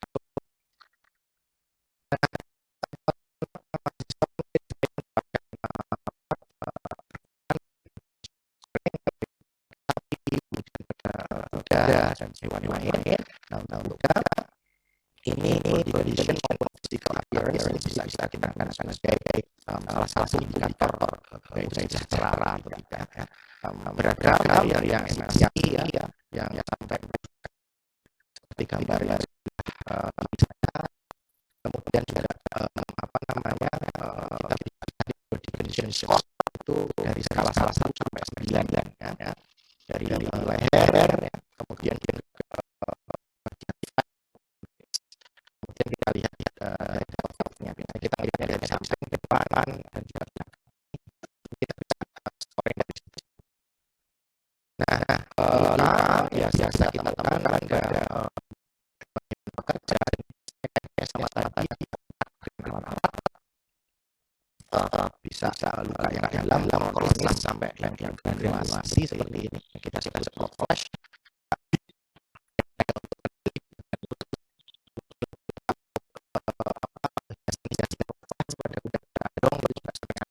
Yang melukai karsikan. Kemudian untuk kuda yang biasanya ada luka pada bagian iris atau bagian badannya. Nah, ini nanti masyarakat atau pasien silahkan juga cek di situ untuk melihat ya apakah kuda ini mendapatkan perlakuan dan yang baik-baik. Nah, termasuk juga tadi ada oil atau kemudian gangguan keringat ya, panas dan sebagainya, tesnya tidak, kemudian ada discharge dari saluran nafasan, saluran pengeluaran, kemudian mulut, saluran kelamin, saluran bagian belakang, semuanya harus kita catat ya, kita amati. Kemudian kulit dan juga rambut ya, kalau siap atau tidak, ada kelontongan yang lain-lain atau tidak, tanda-tanda paras. Kemudian kadang-kadang kuda-kuda yang bekerja di cuaca untuk jadi kotor, kadang-kadang nggak nampak karena kami juga nggak bersih yang baik ya. Pada kaki sebenarnya ada tutupan luar karena dia kerjanya di luar. Kemudian pada saat juga ternyata lukanya kronis lebih dari 4 atau 5 hari ya, dia sangat prihatinkan. Akan kira-kira sudah disampaikan oleh Bapak Ibu saya lihat ya, jadi intinya adalah dia natural base yang dimakan makanan alamiahnya, selain juga beberapa biji-bijian yang ditemukan, daun dan sebagainya, tapi makan dalam jumlah sedikit, namun sering yang jadi tidak hanya lama tapi tiba-tiba banyak, bukan seperti itu, tapi sedikit-sedikit tapi lebih sering, lebih baik. Nah, kemudian dan nutrisinya standar ya, harus tinggi, kemudian tentunya pada saat dia bekerja, ya terutama pada siang hari, berikanlah waktu istirahat untuk bekerja ini. Kemudian berikan waktu minum, kemudian dia melepas pakaiannya, aksesorisnya, kemudian makan. Itu kalau bagi kita gitu yang bekerja capek siang hari itu adalah masa paling aja kita kalau si itu jam istirahat sekolah habis seger terus makan minum es teh di kantin luar biasa sehingga tidak seperti itu ya. Lepasin dulu ya yang berat makan. Oke, kemudian ketersediaan air itu harus kita perhatikan dulu, harus kita minum kita dengan air yang jumlahnya cukup dan kualitasnya jangan sembarangan airnya. Beberapa kasus itu banyak yang semi asin menurut saya, jadi masih konsentrasi luas sekitar luasnya. Jadi pada saat bikin sumur banyak asin ya. Dan ada beberapa alat desalinasi yang air tawar tapi masih kurang bagus, sehingga saya khawatir itu tidak kondisinya tidak terlalu baik minumnya. Ya, kemudian air yang kotor, cemar, berat dan sebagainya harus dihindari. Oke, itu sangat ngaruh bagi fisiologi tubuh.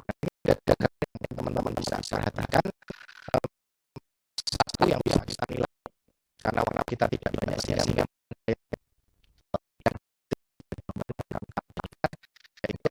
yang lama-lama mungkin kandangnya agak sedikit memprihatinkan gitu ya dengan top yang menggunakan punya sebagai kasar tidur yang dulu tempat ini apa kira-kiranya masih kecil ini dimulai dari hari itu yang itu sangat memprihatinkan yang secara kebersihan. Dan kalau lihat ya airnya mungkin tapi coba lihat jaraknya apakah bisa jangkau tidak bisa ada air tapi nggak bisa minum karena jarak jauh dekat kan yang dimasukkan ke dalam kandang.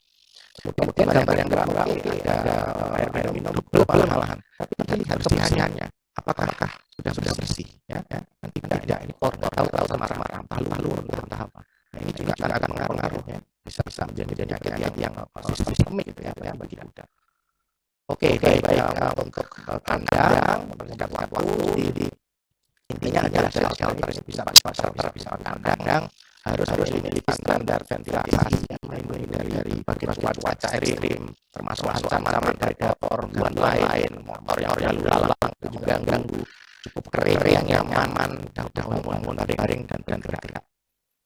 Nah, kemudian shelter juga di tempat mereka bekerja ya, kalau ada tempat duduk yang mereka bisa istirahat, kemudian mendapatkan akses air, makanan dan juga di saat itu di lapangan mengadakan bakti sosial saat itu dibantu rekan-rekan sosial, kemudian Bapak Ibu dosen dari juga membantu memberikan pelayanan kesehatan gratis di situ. Nah ini hasil yang temukan di sana, masyarakat kita jadi terlibat. Kayaknya saya hidup di sektor pasti jantung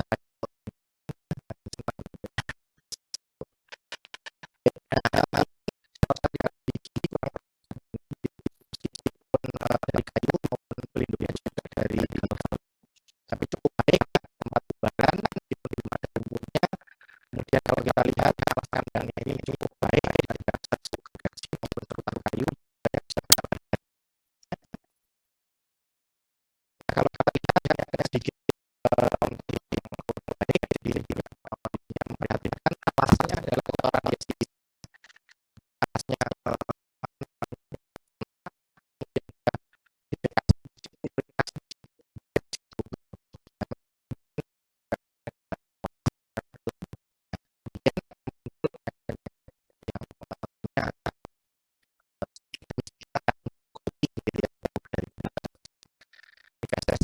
kemudian beberapa contohnya lain. Oke, baik ya. Namun ini di pantai yang di alas-alas adalah pasir, air, pasir. Nah ini rawan sandfall, jadi akan memakan pasir, kemudian bisa ada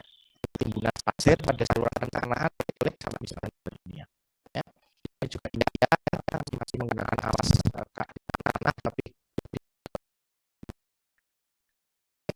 dan itu baik ternyata ya. Yang sebelah kiri baik, bersih, udara juga bagus, besar. Kalau ya bagus, tiba-tiba di bawahnya. Ini alasnya, ini hanya semen. Sedangkan kalau tidak di situ, kemudian berdiri. Nanti luka-luka yang ada di ekstremitas maupun kemudian ini adalah contoh-contoh yang lain. Yang kami abadi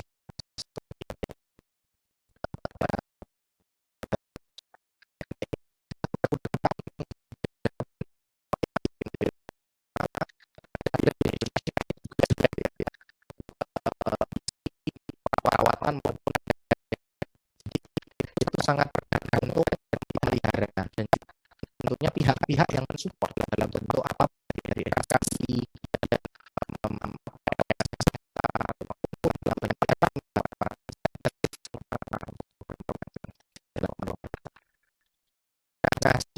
tentang sudut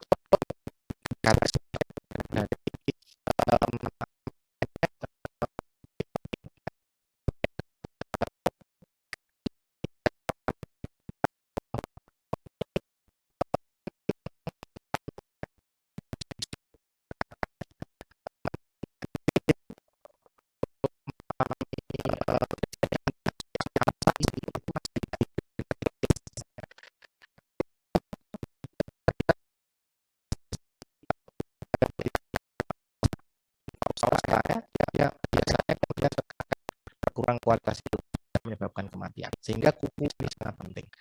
Yang perlu kita perhatikan adalah yang A yang paling baik ya, meskipun kita manusia menambahkan positif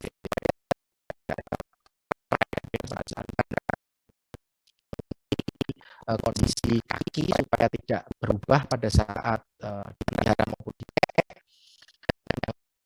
untuk sudut-sudut yang ditemui ya, biasanya pada kaki belakang kuda-kuda karakter yang ada di Yogyakarta ya, itu kebanyakan seperti ini. Jadi bagian terlalu tinggi ya, seperti ini, seperti gambar yang ada di sini. Ini yang normal, kemudian ini heelsnya terlalu tinggi. Saya memberikan gambaran kepada adik-adik mahasiswa, biasanya kalau kamu, terutama yang cewek, itu menggunakan high heels, kemudian lari, nggak usah jauh-jauh lah, 500 meter aja lah lari begitu. Kira-kira sakit nggak? Kira-kira nyaman nggak? Pasti jawabannya nggak. Ya, meskipun ada yang, wah kalau saya fashion utama dok, wah itu lain lagi ya. Tapi beberapa, sebagian besar, waduh dok, udah nggak, saya copot dulu baru lari. Nah, demikian juga dengan kuda. Mereka tentunya akan nyaman dengan sudut yang ideal, gitu ya, yang sesuai dengan fitrohnya begitu ya, meskipun kita menambahkan tapal kuda, tapi sudutnya kita buat senatural mungkin. Nah, yang ekstrim seperti ini ya, sampai crack, sampai Aladin, sepatu Aladin begitu kita nyebutnya ya. Ini yang memerlukan penanganan emergensi menurut saya. Kemudian working load ya, terakhir ini working load adalah sesuatu yang harus kita tegakkan betul, karena tadi pemilik itu kadang-kadang lupa bahwa oh ini tuh kuda loh, ini tuh makhluk hidup yang dia mempunyai limit ya, dia mempunyai batas yang bisa dicapai oleh tubuhnya. Kalau over the age ini bisa kolaps gitu, bukan ibaratnya ya mesin aja pada saat kepanasan gitu bisa rusak ya, apalagi ini makhluk hidup ya yang memiliki rasa sakit, memiliki ekspresi. Nah, sehingga beban kerja harus kita betul-betul sampaikan dan harus dipahami bagi pemilik dan juga masyarakat. Nah, ini beberapa berita, ada kuda jatuh kemudian dicambuki begitu ya. Kita lihat sekarang banyak, sekarang apapun bisa viral begitu ya. Jadi hati-hati ya kalau kita berbuat sesuatu sekarang. Kemudian itu juga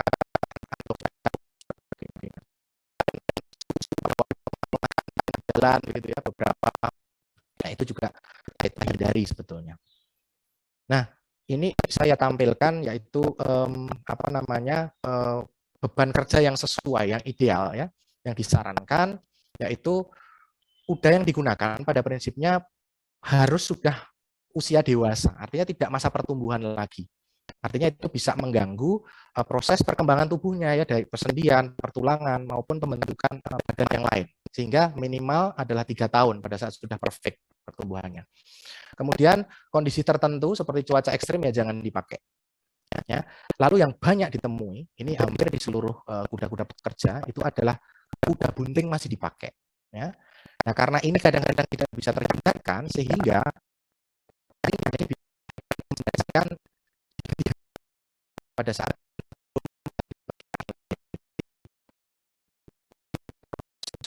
istirahat, kemudian apa namanya mempersiapkan laki-laki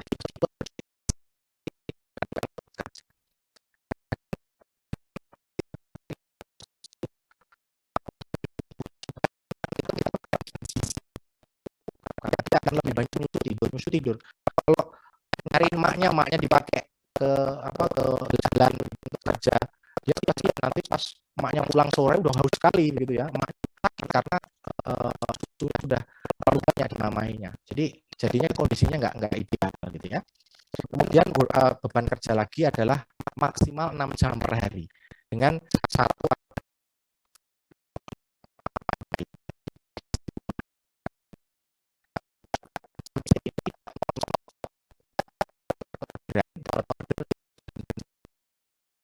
ya, begitu aturannya. Nah, kuda sakit tidak digunakan dan akses air dan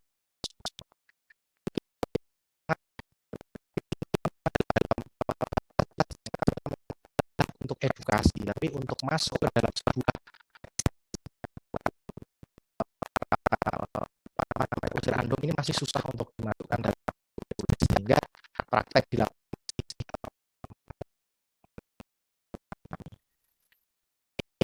yang muncul di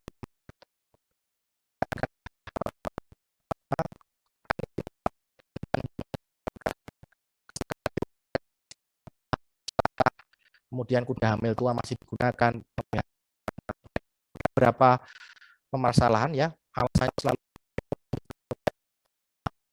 bersifat turun-menurun. Dulu bapak saya gini kok nggak apa-apa juga kudanya, ya itu juga susah berubah ya karena bertahun-tahun, kemudian susah untuk menerima hal baru dan takut menerima hal baru. Nah ini tentunya tugas kita bersama dari kalangan teman-teman itu yang selalu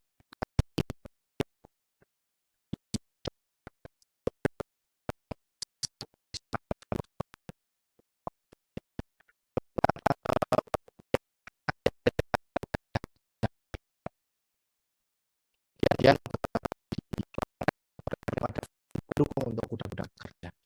Nah saya kira itu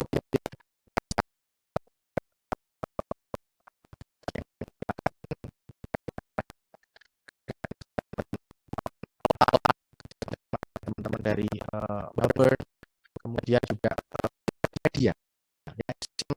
Harapannya ini ujung tombaknya mahasiswa ini biasanya Dr. Hadi. Jadi sekarang kan kusir yang generasi muda itu memiliki paling atau Facebook gitu ya. Nah itu sehingga edukasi yang bisa kita selipkan ke situ ya. Nah, agar mereka bisa tahu begitu. Mereka juga akan mudah untuk share ke temannya yang satu grup begitu ya, satu kelompok kelompok andong atau yang lain begitu. Sehingga informasi ini akan getok tular secara digital gitu. Oke, ini beberapa kegiatan kami di Parangtritis. Kita juga lakukan di Jakarta bersama teman-teman asosiasi terutama yang kondisinya sangat memprihatinkan. Kita donasi untuk mereka. Kemudian kegiatan juga di Lombok ya untuk kuda-kuda Sidomo, di Gili, Trawangan, Meno dan juga air. Wah ini saya waktu masih otot saya masih lumayan dok. Sebenarnya mungkin nggak seberapa, cuman kita rodok okol begitu ya. Itu saya ya padahal ya orang abot. Ini di Gili, kemudian kita juga adakan di Sumba saat itu tahun 2019. Jadi saya kira itu. Jadi mungkin setiap pemikiran itu pemikiran apalagi aksi yang kita lakukan akan sangat berarti. Semoga informasi ini bisa bermanfaat. Kita lanjutkan pada sesi diskusi ya dok. Terima kasih. Nanti kita lanjutkan lagi. Assalamualaikum warahmatullahi wabarakatuh. Waalaikumsalam warahmatullahi wabarakatuh. Terima kasih Dr. Dinar. Untuk anak-anakku semuanya mahasiswa terutama, silakan saudara kalau mau ada yang ditanyakan, melambaikan tangan atau tulis di chat, ya. Tetapi karena ini saya lihat sampai saat ini belum muncul pertanyaan, ya. Saya motivasi sedikit sambil menunggu pertanyaannya muncul. Ini paradigmanya supaya anak-anakku bisa diserap ya motivasi dari saya. Ini mungkin Pak Anam sudah tahu model saya. Jadi anak-anakku semuanya jangan malu bertanya, nanti sesat di jalan. Ya, betul. Bukan berarti saudara bertanya itu goblok atau bodoh. Setuju, Karena Dok. begini, karena belum pertanyaan untuk motivasi. Goblok itu kalau menurut paradigma saya ada 3. Jadi ada goblok yang absolut, goblok yang statis, dan goblok yang dinamis. Saya sangat mengharapkan kepada anak-anakku semua yang hadir di sini, jadilah orang-orang yang goblok secara dinamis. Kenapa goblok dinamis bagus? Karena merasa goblok, merasa belum tahu, sehingga belajar terus, belajar dan belajar terus supaya tahu. Yang paling berbahaya adalah goblok mana? Goblok yang absolut.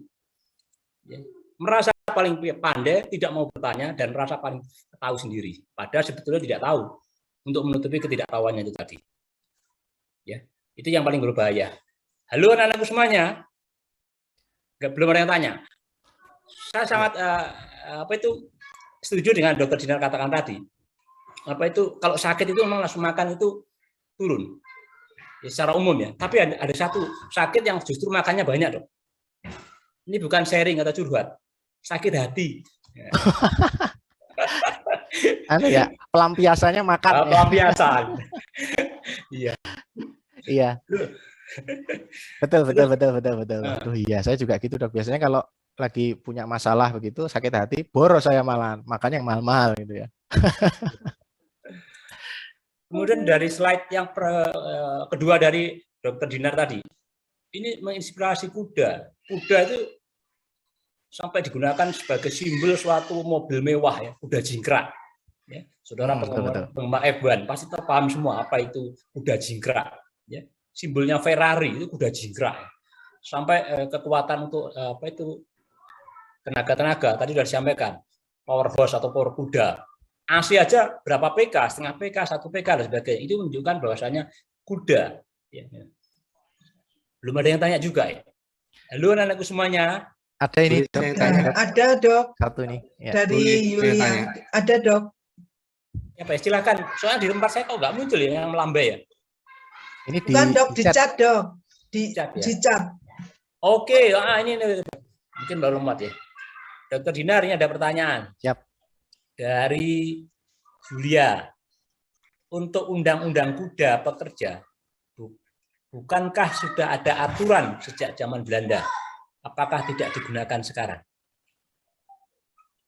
Iya. Baik, J. Langsung saja saya jawab, Dok. Oke, silakan. Oke. Baik ya, terima kasih. Ini mahasiswa, J.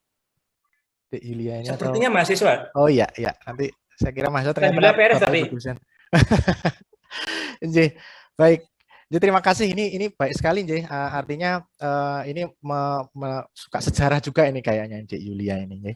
Jadi memang ini saya ingin menyampaikan dulu bahwa banyak aturan ya, undang-undang Stadblad begitu zaman Belanda. Kemudian juga kita harus sadar bahwa perkembangan dunia veteriner dan juga kuda ini dulu sangat terinfluence oleh Belanda ya. Jadi perkembangan sekolah kedokteran hewan dan sebagainya ini diinfluence oleh Belanda. Nah, sayangnya memang karena ini agak sedikit tidak menjadi hal yang krusial pada saat perkembangan setelah Indonesia merdeka, ini memang akhirnya ini tidak diprioritaskan untuk betul-betul menjadi undang-undang yang tertulis begitu ya, atau kaitannya sama mungkin ada undang-undang yang sifatnya lokal atau aturan-aturan yang sifatnya lokal. Namun memang beberapa usaha, ini saya juga sharing bahwa di Yogyakarta lah sebagai contoh ya, kita banyak melakukan komunikasi ya dengan dinas pariwisata, kemudian juga yang mengurusi tentang transportasi itu di Jakarta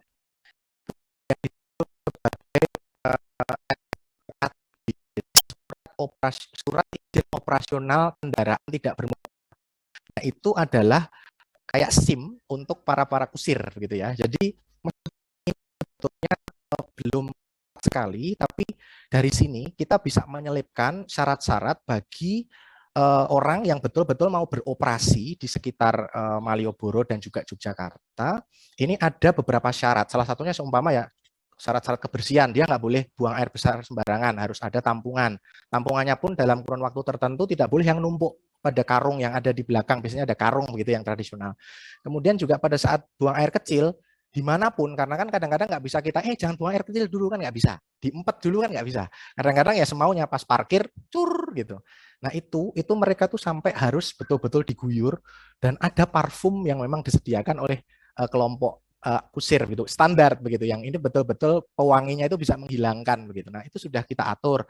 Nah tapi memang untuk memasukkan seperti aturan kebuntingan 3 bulan sebelum partus itu harus dihentikan, itu masih susah. Kemudian jumlah penumpang maksimal aja untuk yang masuk di situ itu kadang-kadang masih kecolongan pihak yang mengurus ya, kelompok terutama. Jadi ada ketua kelompok itu biasanya agak sedikit memang memberikan kadang-kadang sidak ya, ketua kelompok andong itu kalau ada yang tidak betul memang ditegur begitu. Tapi kan aturannya baru aturan yang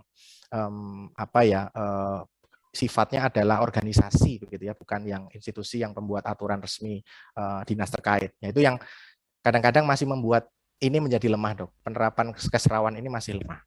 Ya, tapi betul, Dok, yang disampaikan oleh Dek Julia. Jadi dulu sebetulnya ada, artinya kalau kamu mau, karena orang Eropa itu memang concern sekali, ya, perhatian sekali terhadap keserawan, saat itu sudah sempat dipikirkan.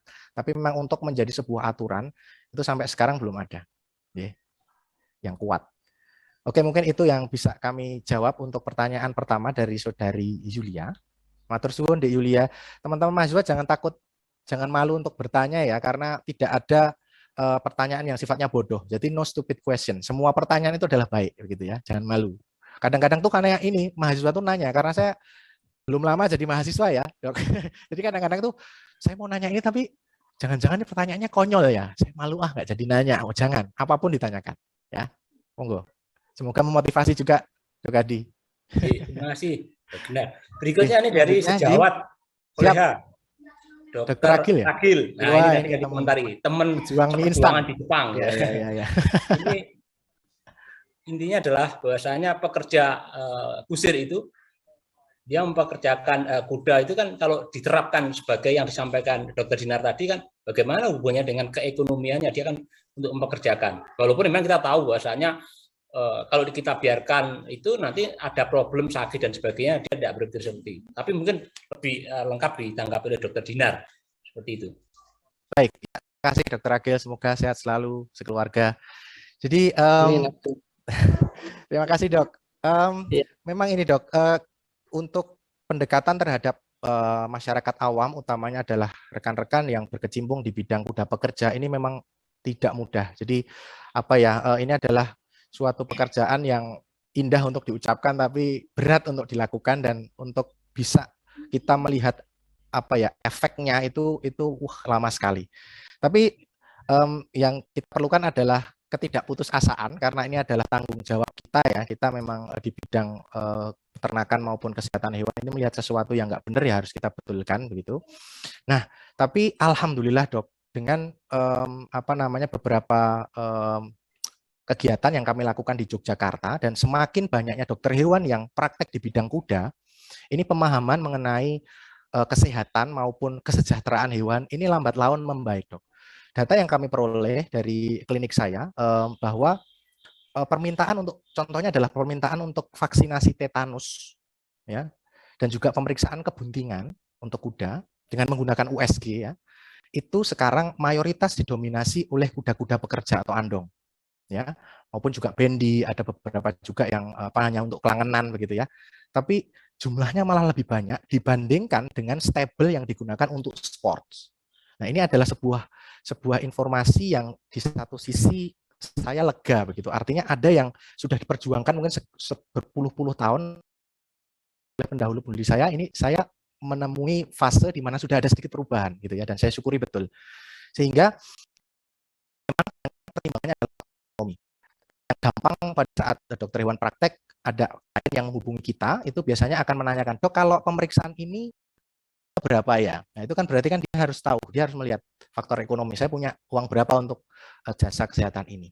Ya, kita pun juga kalau kami di lapangan pun juga terkadang akan memberikan standar yang berbeda ya untuk kuda-kuda yang apa namanya pekerjaannya adalah kelompok kuda gendong prodasi begitu, diberikan subsidi lah untuk layanan kesehatan dan ini kita prioritaskan malahan gitu di program prodasi. Nah, seperti ini kita tegakkan apa yang pertama. Yang kedua adalah dengan edukasi yang diberikan, ternyata mereka sadar bahwa mengeluarkan sejumlah uang ya yang digunakan untuk kesehatan maupun kesejahteraan kuda itu adalah sebuah investasi. Katakanlah demikian contohnya. Jadi kuda yang divaksin tetanus ya pada saat induknya hamil katakanlah, kan itu bisa efisien tuh. Jadi induknya juga terproteksi. Pada saat nanti anaknya lahir, dia akan meminum kolostrum sehingga pada usia 1-3 bulan setidaknya dia akan terproteksi untuk tetanus karena kuda sangat rawan terhadap kasus tetanus. Nah, sehingga dia lama-lama bisa berpikir, oh iya ya, kalau saya vaksin pada saat kuda saya bunting, itu nanti 1 dapat 2 ibaratnya gitu. Karena saya bayar 1 kan dapat 2. Sehingga kayak gini nih mereka juga akhirnya melihat keuntungannya. Yang kedua, tingkat kematian belum menjadi rendah sehingga wah saya kemungkinan besar anaknya akan survive. Ya, sehingga berani mengawinkan apa namanya induk ini dengan kuda yang bagus yang harus bayar seumpama mengawinkannya. Kemudian nanti untuk pemeriksaan kebuntingan di USG oleh dokter memastikan kebuntingannya biar nunggunya nggak terlalu lama. Kemudian pada saat bunting divaksinasi tetanus, kemudian anaknya lahir sehat, dia bisa bertahan kondisi bagus perkembangannya. Dia sehingga bisa nanti belunya dijual ya. Sehingga apa ya, meskipun ekonomi mungkin terbatas tapi lama-lama mereka sudah bisa memandang bahwa ini sebuah peluang investasi untuk mereka sehingga dengan keterbatasan ekonomi lama-lama mereka bisa pokoknya diupayake gitu. Nah itu yang saya lihat dok. Sehingga memang semua tidak bisa diberikan secara keseluruhan kepada mereka ya, tapi sedikit-sedikit kita prioritaskan. Salah satunya adalah untuk mengurangi tingkat kejadian kolik seumpama pemberian obat cacing, kemudian pemeriksaan kebuntingan supaya tidak memperlama ya, sudah dipelihara 2 tahun kok lahir-lahir begitu ya kan, kasihan wis nunggu. Kalau gitu kan sudah bisa dipastikan 3 bulan belum bunting, coba lagi kawin begitu supaya lebih efisien. Nah ini mereka sudah bisa melihat, sehingga kita coba prioritaskan mana yang kita sampaikan, mereka akan menyaring mana yang menjadi prioritas dan kemampuan mereka, nah itu mereka laksanakan. Oke, saya kira itu dok. Jadi alhamdulillah ada sedikit yang bisa saya lega dok di Yogyakarta dan sekitarnya karena ternyata kesadaran masyarakat untuk kuda bekerja sudah membaik ya, ada tren ke atas. Alhamdulillah. Jadi begitu mungkin Dokter Agil, Dokter Hadi. Ya, terima kasih Dokter Dinar, luar biasa materinya. Ya, Dokter Hadi sedikit mau menyampaikan. Jadi memang betul Dokter Dinar, saya kurang lebih sebulan yang lalu itu di Banyuwangi juga ada klien yang menelpon punya kuda untuk di assessment begitu. Karena juga saya lama tidak me-assessment kuda, saya tanya Dokter Arya list apa ya periksa bla bla bla bla. Betul Dokter Dinar menyampaikan bahwa sekelas pemilik hotel saja yang punya kuda tetap menanyakan tarifnya berapa. Ya betul. Ya terus cukup lama, sehari sampai 3 hari itu nggak jawab sama sekali, walaupun akhirnya ya dok periksa saja begitu. Punya waktu memikir cukup lama untuk menjawab iya atau tidak. Memang akhirnya di level bawah pun edukasi ini juga cukup lama harus diperlukan ya sampai bisa merubah cukup banyak paradigma. Ya, terima kasih Dokter Dinar. Mantap dok, siap. Berikutnya Dokter Dinar, ini ada pertanyaan dari kolega Dokter Hewan juga ini. Dokter Hewan Muhammad, ya. Jadi Dokter Hewan Muhammad ini pernah pengalaman menangani kolik, ya, kolik. Nah, yang ditanyakan di sini adalah cara paling jitu dalam penanganan kuda kolik yang mengalami kembung parah. Gitu. Ya, baik. Selamat siang Dokter Muhammad, sehat selalu di sana. Baik, terima kasih dok. Ya, kita kalau bicara soal kolik, memang kita bagi itu sebenarnya ada 2 garis besar, 2 kategori. Yang pertama adalah yang disebut sebagai medical colic dan juga surgical colic. Jadi colic sendiri tadi sudah kami singgung pada kuliah adalah segala bentuk rasa sakit yang muncul pada rongga abdomen, ya, sehingga sebenarnya tidak hanya dari saluran pencernaan, karena kalau kita lihat abdomen kan macam-macam di situ. Kalau betina juga ada saluran reproduksi, ya, kemudian juga ada saluran urinaria, ya, itu pun juga ada vesika urinaria, ada ginjal di situ dan sebagainya. Tapi memang sebagian besar, ya, hampir 90% ini biasanya kolik ini kaitannya dengan gastrointestinal. Nah, tadi ada yang itu sifatnya adalah medical dan surgical. Nah, medical itu adalah kolik yang penanganannya itu bisa sembuh dengan pemberian obat-obatan, kemudian juga analgesik untuk menghilangkan rasa sakit, kemudian juga pemberian fluid terapi, dan juga terkadang adalah dengan aktivitas-aktivitas kecil. Ya. Saya beri contoh adalah karena kita tahu bahwa kuda ini adalah hewan yang tidak tahan rasa sakit, terkadang rasa nyeri yang disebabkan adanya tukak lambung atau gastric ulcer pada kuda, ya, ini rasa sakit tersebut mungkin awalnya adalah ringan, tapi karena kuda itu tidak tahan sakit, akhirnya dia akan berusaha untuk rolling, dok. Jadi rolling sehingga malah akan memperburuk suasana. Ya, dia akan menjadi strangulasi, bisa intussusepsi dan sebagainya, yang itu awalnya mungkin hanya ringan, akhirnya menjadi sesuatu yang berat, begitu ya. Kita bayangkan kalau sudah strangulasi, itu untuk memulihkan lagi kan nggak bisa dengan medical, ya. Kita kasih obat, produsen mana begitu obat untuk memuntir usus itu kan susah, ya, dok, kan tidak ada, ya. Jadi itu masuk kategorinya nanti menjadi yang surgical colic, ya. Jadi untuk mengetahui itu tipenya apa, itu sebetulnya memang banyak yang harus dilakukan tahapannya. Yang jelas harus dilakukan pemeriksaan umum untuk general examination, kemudian masuk melalui pemeriksaan yang kaitannya berhubungan langsung dengan kolik seperti heart rate untuk melihat rasa sakitnya itu sudah separah apa, kemudian gut sound, suara perut seperti apa, apakah bagian usus tertentu masih in place di situ, apa dia sudah turun sedikit. Nah, itu cara-cara yang sederhana menggunakan stetoskop untuk melihat, oh, sekumnya masih di sini, oh, kolonnya sudah sepertinya agak sedikit geser ke sini. Selain itu juga sudah kita bisa dengarkan suaranya cenderung untuk naik, ya, lebih hypermotility atau hypomotility, atau zero sama sekali nggak ada motility, itu juga bisa. Nah, yang lebih advance lagi sebetulnya adalah menggunakan ultrasonografi, dok. Ya, kita bisa perpadukan antara rektal, tapi juga kita bisa gunakan yang menggunakan probe convex untuk melihat tadi, untuk memastikan bahwa intestinumnya masih in place di situ atau tidak. Ya, karena kita akan tahu posisi, di sini hepar, di sini limpa, di sini ada sekum, di sini kolon descendens dan sebagainya. Nah, itu kita bisa akses. Nah, kalau dalam kasus yang ditangani oleh Dr. Muhammad ini, memang kalau saya lihat kalau sudah kembung, ya, dok, itu mayoritas memang sebetulnya larinya sudah ke surgical colic. Nah, jadi dia harus, memang kita tidak tahu penyebabnya apa, ya, tapi harus kita buka kemudian kita betulkan begitu. Mana yang strangulasi, siapa tahu sudah ada iskemia, siapa tahu ada intussusepsi, kita harus betulkan. Kalau itu ada timbunan ingesta juga kita buang, kita keluarkan. Harusnya seperti itu, dok. Tapi memang kita masih belum punya fasilitas seperti itu, tidak banyak, dok. Di UGM pun belum ada untuk yang instalasi bedah hewan besar.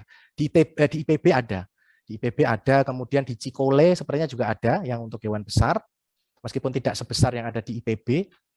Tapi ini harapannya nanti akan ada, dok, termasuk di UGM, termasuk di UNER, dan juga mungkin di di masing-masing daerah begitu yang jauh tidak terjangkau oleh ini kalau bisa diadakan begitu, insya Allah nanti akan luar biasa. Nah, memang, dok, saya juga pernah melakukan trokarisasi, dok.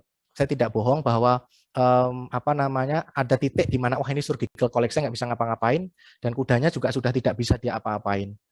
Saya akhirnya bilang kepada pemilik bahwa, Pak, kuda Anda ini masuknya sudah kolik berat, beliau juga sudah melihat sendiri bahwa bedenya sebesar balon udara begitu ya, perutnya.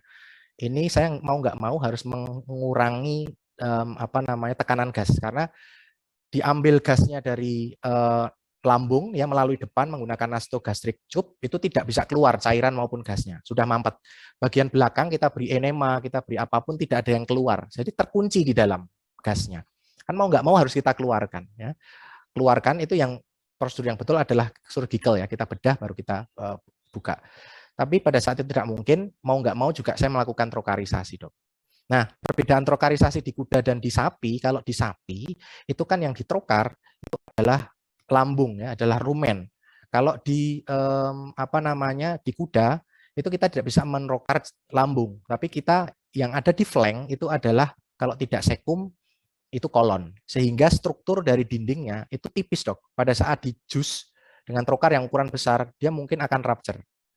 Nah, 18G cukup aman, Dok. Tapi tidak akan maksimal gas yang akan keluar. Ya, saat itu saya menggunakan IV cat yang 14G. Jadi dia lebih panjang dan lebih besar. Pakai stiletnya ya. Sehingga sebentar, datamu sebentar.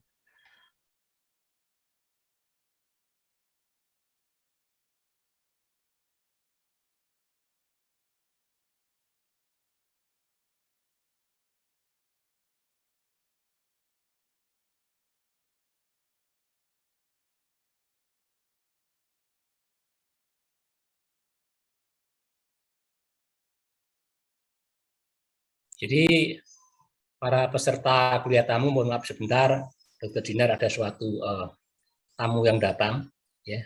Sambil menunggu beliau aktif kembali, ya. Jadi secara sekilas sudah dijawab. Silakan Dr. Dinar lanjut. Mohon maaf, ada bude saya rawuh.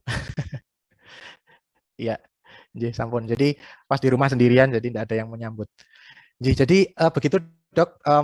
Kita bisa menggunakan trokarisasi, dan dari skala 10 ekor itu yang waktu itu selamat hanya 1 ekor, Dok. Jadi memang untuk pada saat sudah kejadian seperti ini tingkat prognosisnya buruk. Pada saat saya lakukan trokarisasi dari 10 pasien itu yang survive hanya 1, Dok. Jadi memang harapannya sudah kita bisa lakukan surgery tapi masih belum bisa. Nah, itu perbedaannya. Jadi strukturnya itu lebih fragile ya, lebih mudah ruptur dibandingkan pada saat kita melakukan trokarisasi pada sapi. Jadi agak sedikit berbeda. Nah, untuk yang analgesik, Dok, kita biasanya gunakan untuk tambahan informasi Dr. Muhammad, kita bisa gunakan flunixin meglumin ya untuk penghilang rasa sakit supaya dia tidak semakin parah. Terus kita juga bisa gunakan fenilbutason jika tidak ada. Terus berbagai sedasi seperti silasin, detomidin maupun acepromasin juga bisa menjadi drug of choice, Dok. Selain kita gunakan obat-obat yang lain. Ya, mungkin itu, Dr. Muhammad. Semoga menjawab. Maaf, Dok, baru bisa join videonya. Dok, boleh nambah pertanyaan, Dokter Dinar? Siap, silakan. Ya. Kalau diperbolehkan. Ini tadi kan sudah nyoba trokar, oke, berarti saya dapat informasi baru pakai IV cat yang 14G ya, Dok ya. Nah, yang saya mau tanyakan, berapa titik yang maksimal kita bisa lakukan? Apa cuma 1? Karena waktu itu saya justru pakai 18G itu sampai beberapa titik ya, mungkin agak brutal, tapi memang kita kejar-kejaran sama pembentukan gas yang makin gede. Kita udah coba tubing depan, belakang itu udah nggak respon ya. Nah, terus kudanya itu, waduh, ke pemiliknya ditanya, Dok, ini gimana, Dok? Nah, saya ya waktu itu terpaksa bilang prognosanya udah ini Pak Ustaz paling. Karena kan saya, waduh, gimana ini, karena jarum tuh udah masuk berapa, dan memang kan kalau setahu saya kalau kuda itu kan memang gampang infeksi juga. Kalau sapi mungkin dibuka nganga gitu dia mungkin masih kuat gitu. Betul. Dia akan mudah peritonitis, Dok. Lebih mudah peritonitis. Iya, benar. Nah, itu kira-kira berapa titik, Dok? Apa cuma 1 atau boleh lebih dari 1 titik untuk trokar itu? Maksudnya di wilayah sekitar flanknya itu loh, Dok. Iya, betul, Dok. Oke, terima kasih. Jadi ini, Dok, kalau menggunakan jarum 18G itu ini teknis sekali ya, tapi tidak apa-apa ya mungkin, Dok Hadi ya. Silakan. Ya. Jadi kalau jarum 18G itu yang jelas diameternya lebih kecil dibandingkan yang 14G gitu. Dan juga panjangnya itu kalau 18G tidak sepanjang yang IV cat. IV cat biasanya panjang tuh. Nah, pada saat kita menggunakan jarum 18G itu masalahnya adalah kita masuk keluar bau biasanya, Dok ya. Terus ada titik tertentu pada saat, mohon maaf ini seumpama flanknya ini sudah masuk seperti ini, terus dia akan naik kayak gini nih, karena pada saat gas turun dia akan ke bawah, ketarik, terus nanti akan berhenti. Entah itu berhentinya karena dia sudah menjauh ususnya, atau karena memang tersumbat oleh ingesta, biasanya berhentinya seperti itu. Nah, kalau kita menggunakan jarum IV CAT ya, yang besinya begitu, kalau pakai yang polietilennya dok, yang plastiknya itu biasanya akan ketekan, jadi nggak bisa, jadi harus tetap pakai yang besi. Meskipun lebih aman ya polietilen, tapi dicopot aja terus ditusukkan begitu. Nah itu kita bisa lakukan memang tidak terlalu banyak sebisanya dok. Yang penting kita bisa menjangkau pada sekum ataupun kolon sebetulnya. Sehingga biasanya timbunannya di situ. Nah, biasanya dokter bisa pilih nanti yang kira-kira pada saat diperkusi itu yang paling banyak timbunan gasnya yang mana. Nah, terus karena nanti pada saat sudah kempes, walaupun dia survive, ya itu lubangnya banyak, yang ngocor ke peritoneum lebih banyak soalnya ingestanya, ya, dengan tekanan yang begitu besar. Nah, sehingga direkomendasikan itu dokter siapkan antibiotik dok, ya bisa menggunakan ya gram negatif, ya bisa menggunakan gentamicin begitu.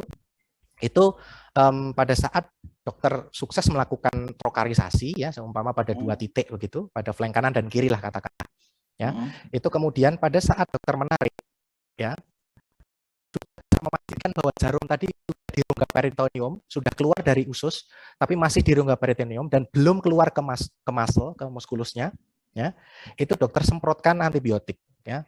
Ya, ya, jadi sekitar kalau gentamicin yang ada ya, yang produk available untuk hewan besar itu biasanya sekitar 20 cc dok. Jadi artinya pada saat kita mengekstraksi begitu, setelah semua ini keluar, kalau dia survive itu kita bisa menurunkan resiko peritonitis dok. Yang saya lakukan pada pasien saya yang survive seperti itu dok. Kemudian nanti terapi tentunya pada saat gejala koliknya sudah hilang, kita tetap antibiotik dan sebagainya juga tetap jalan. Jadi sebisa mungkin meminimalisasi titik, kita cari mana yang kira-kira timbunannya paling. Hati-hati kena ginjal. Hitungan antibiotiknya nggak ngaruh ya.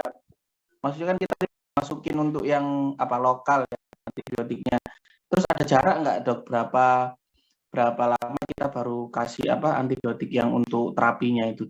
Apa boleh langsung dalam 1 hari untuk antibiotik yang suntiknya? Oke.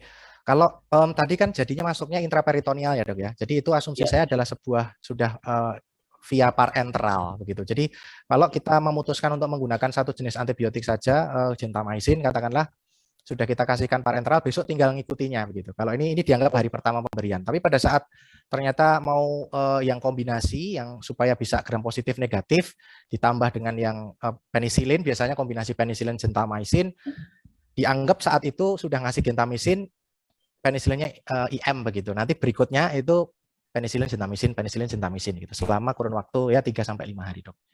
Baik. Mungkin seperti itu dok. Terima kasih dokter Dinar. Sukses dok. Kapan-kapan mudah-mudahan bisa ketemu dok, sharing dok. Amin, insya Allah. Terima kasih dok. Sama. Dokter Dinar, mohon maaf sebelum dilanjutkan pertanyaan berikutnya. Siap. Tolong nanti materinya ya. Oh nggih. Materinya baru. Ya siap. Nggih, nanti saya kirimkan insya Allah dok. Ya, yang ada gambarnya Batman sama Gal Gadot ya dok. Oke. Berikutnya ada pertanyaan lagi, Dokter Dinar dari Bernadette, mahasiswa semester 6. Pertanyaannya begini, bagaimana pandangan dokter terkait kampanye oleh organisasi-organisasi pecinta hewan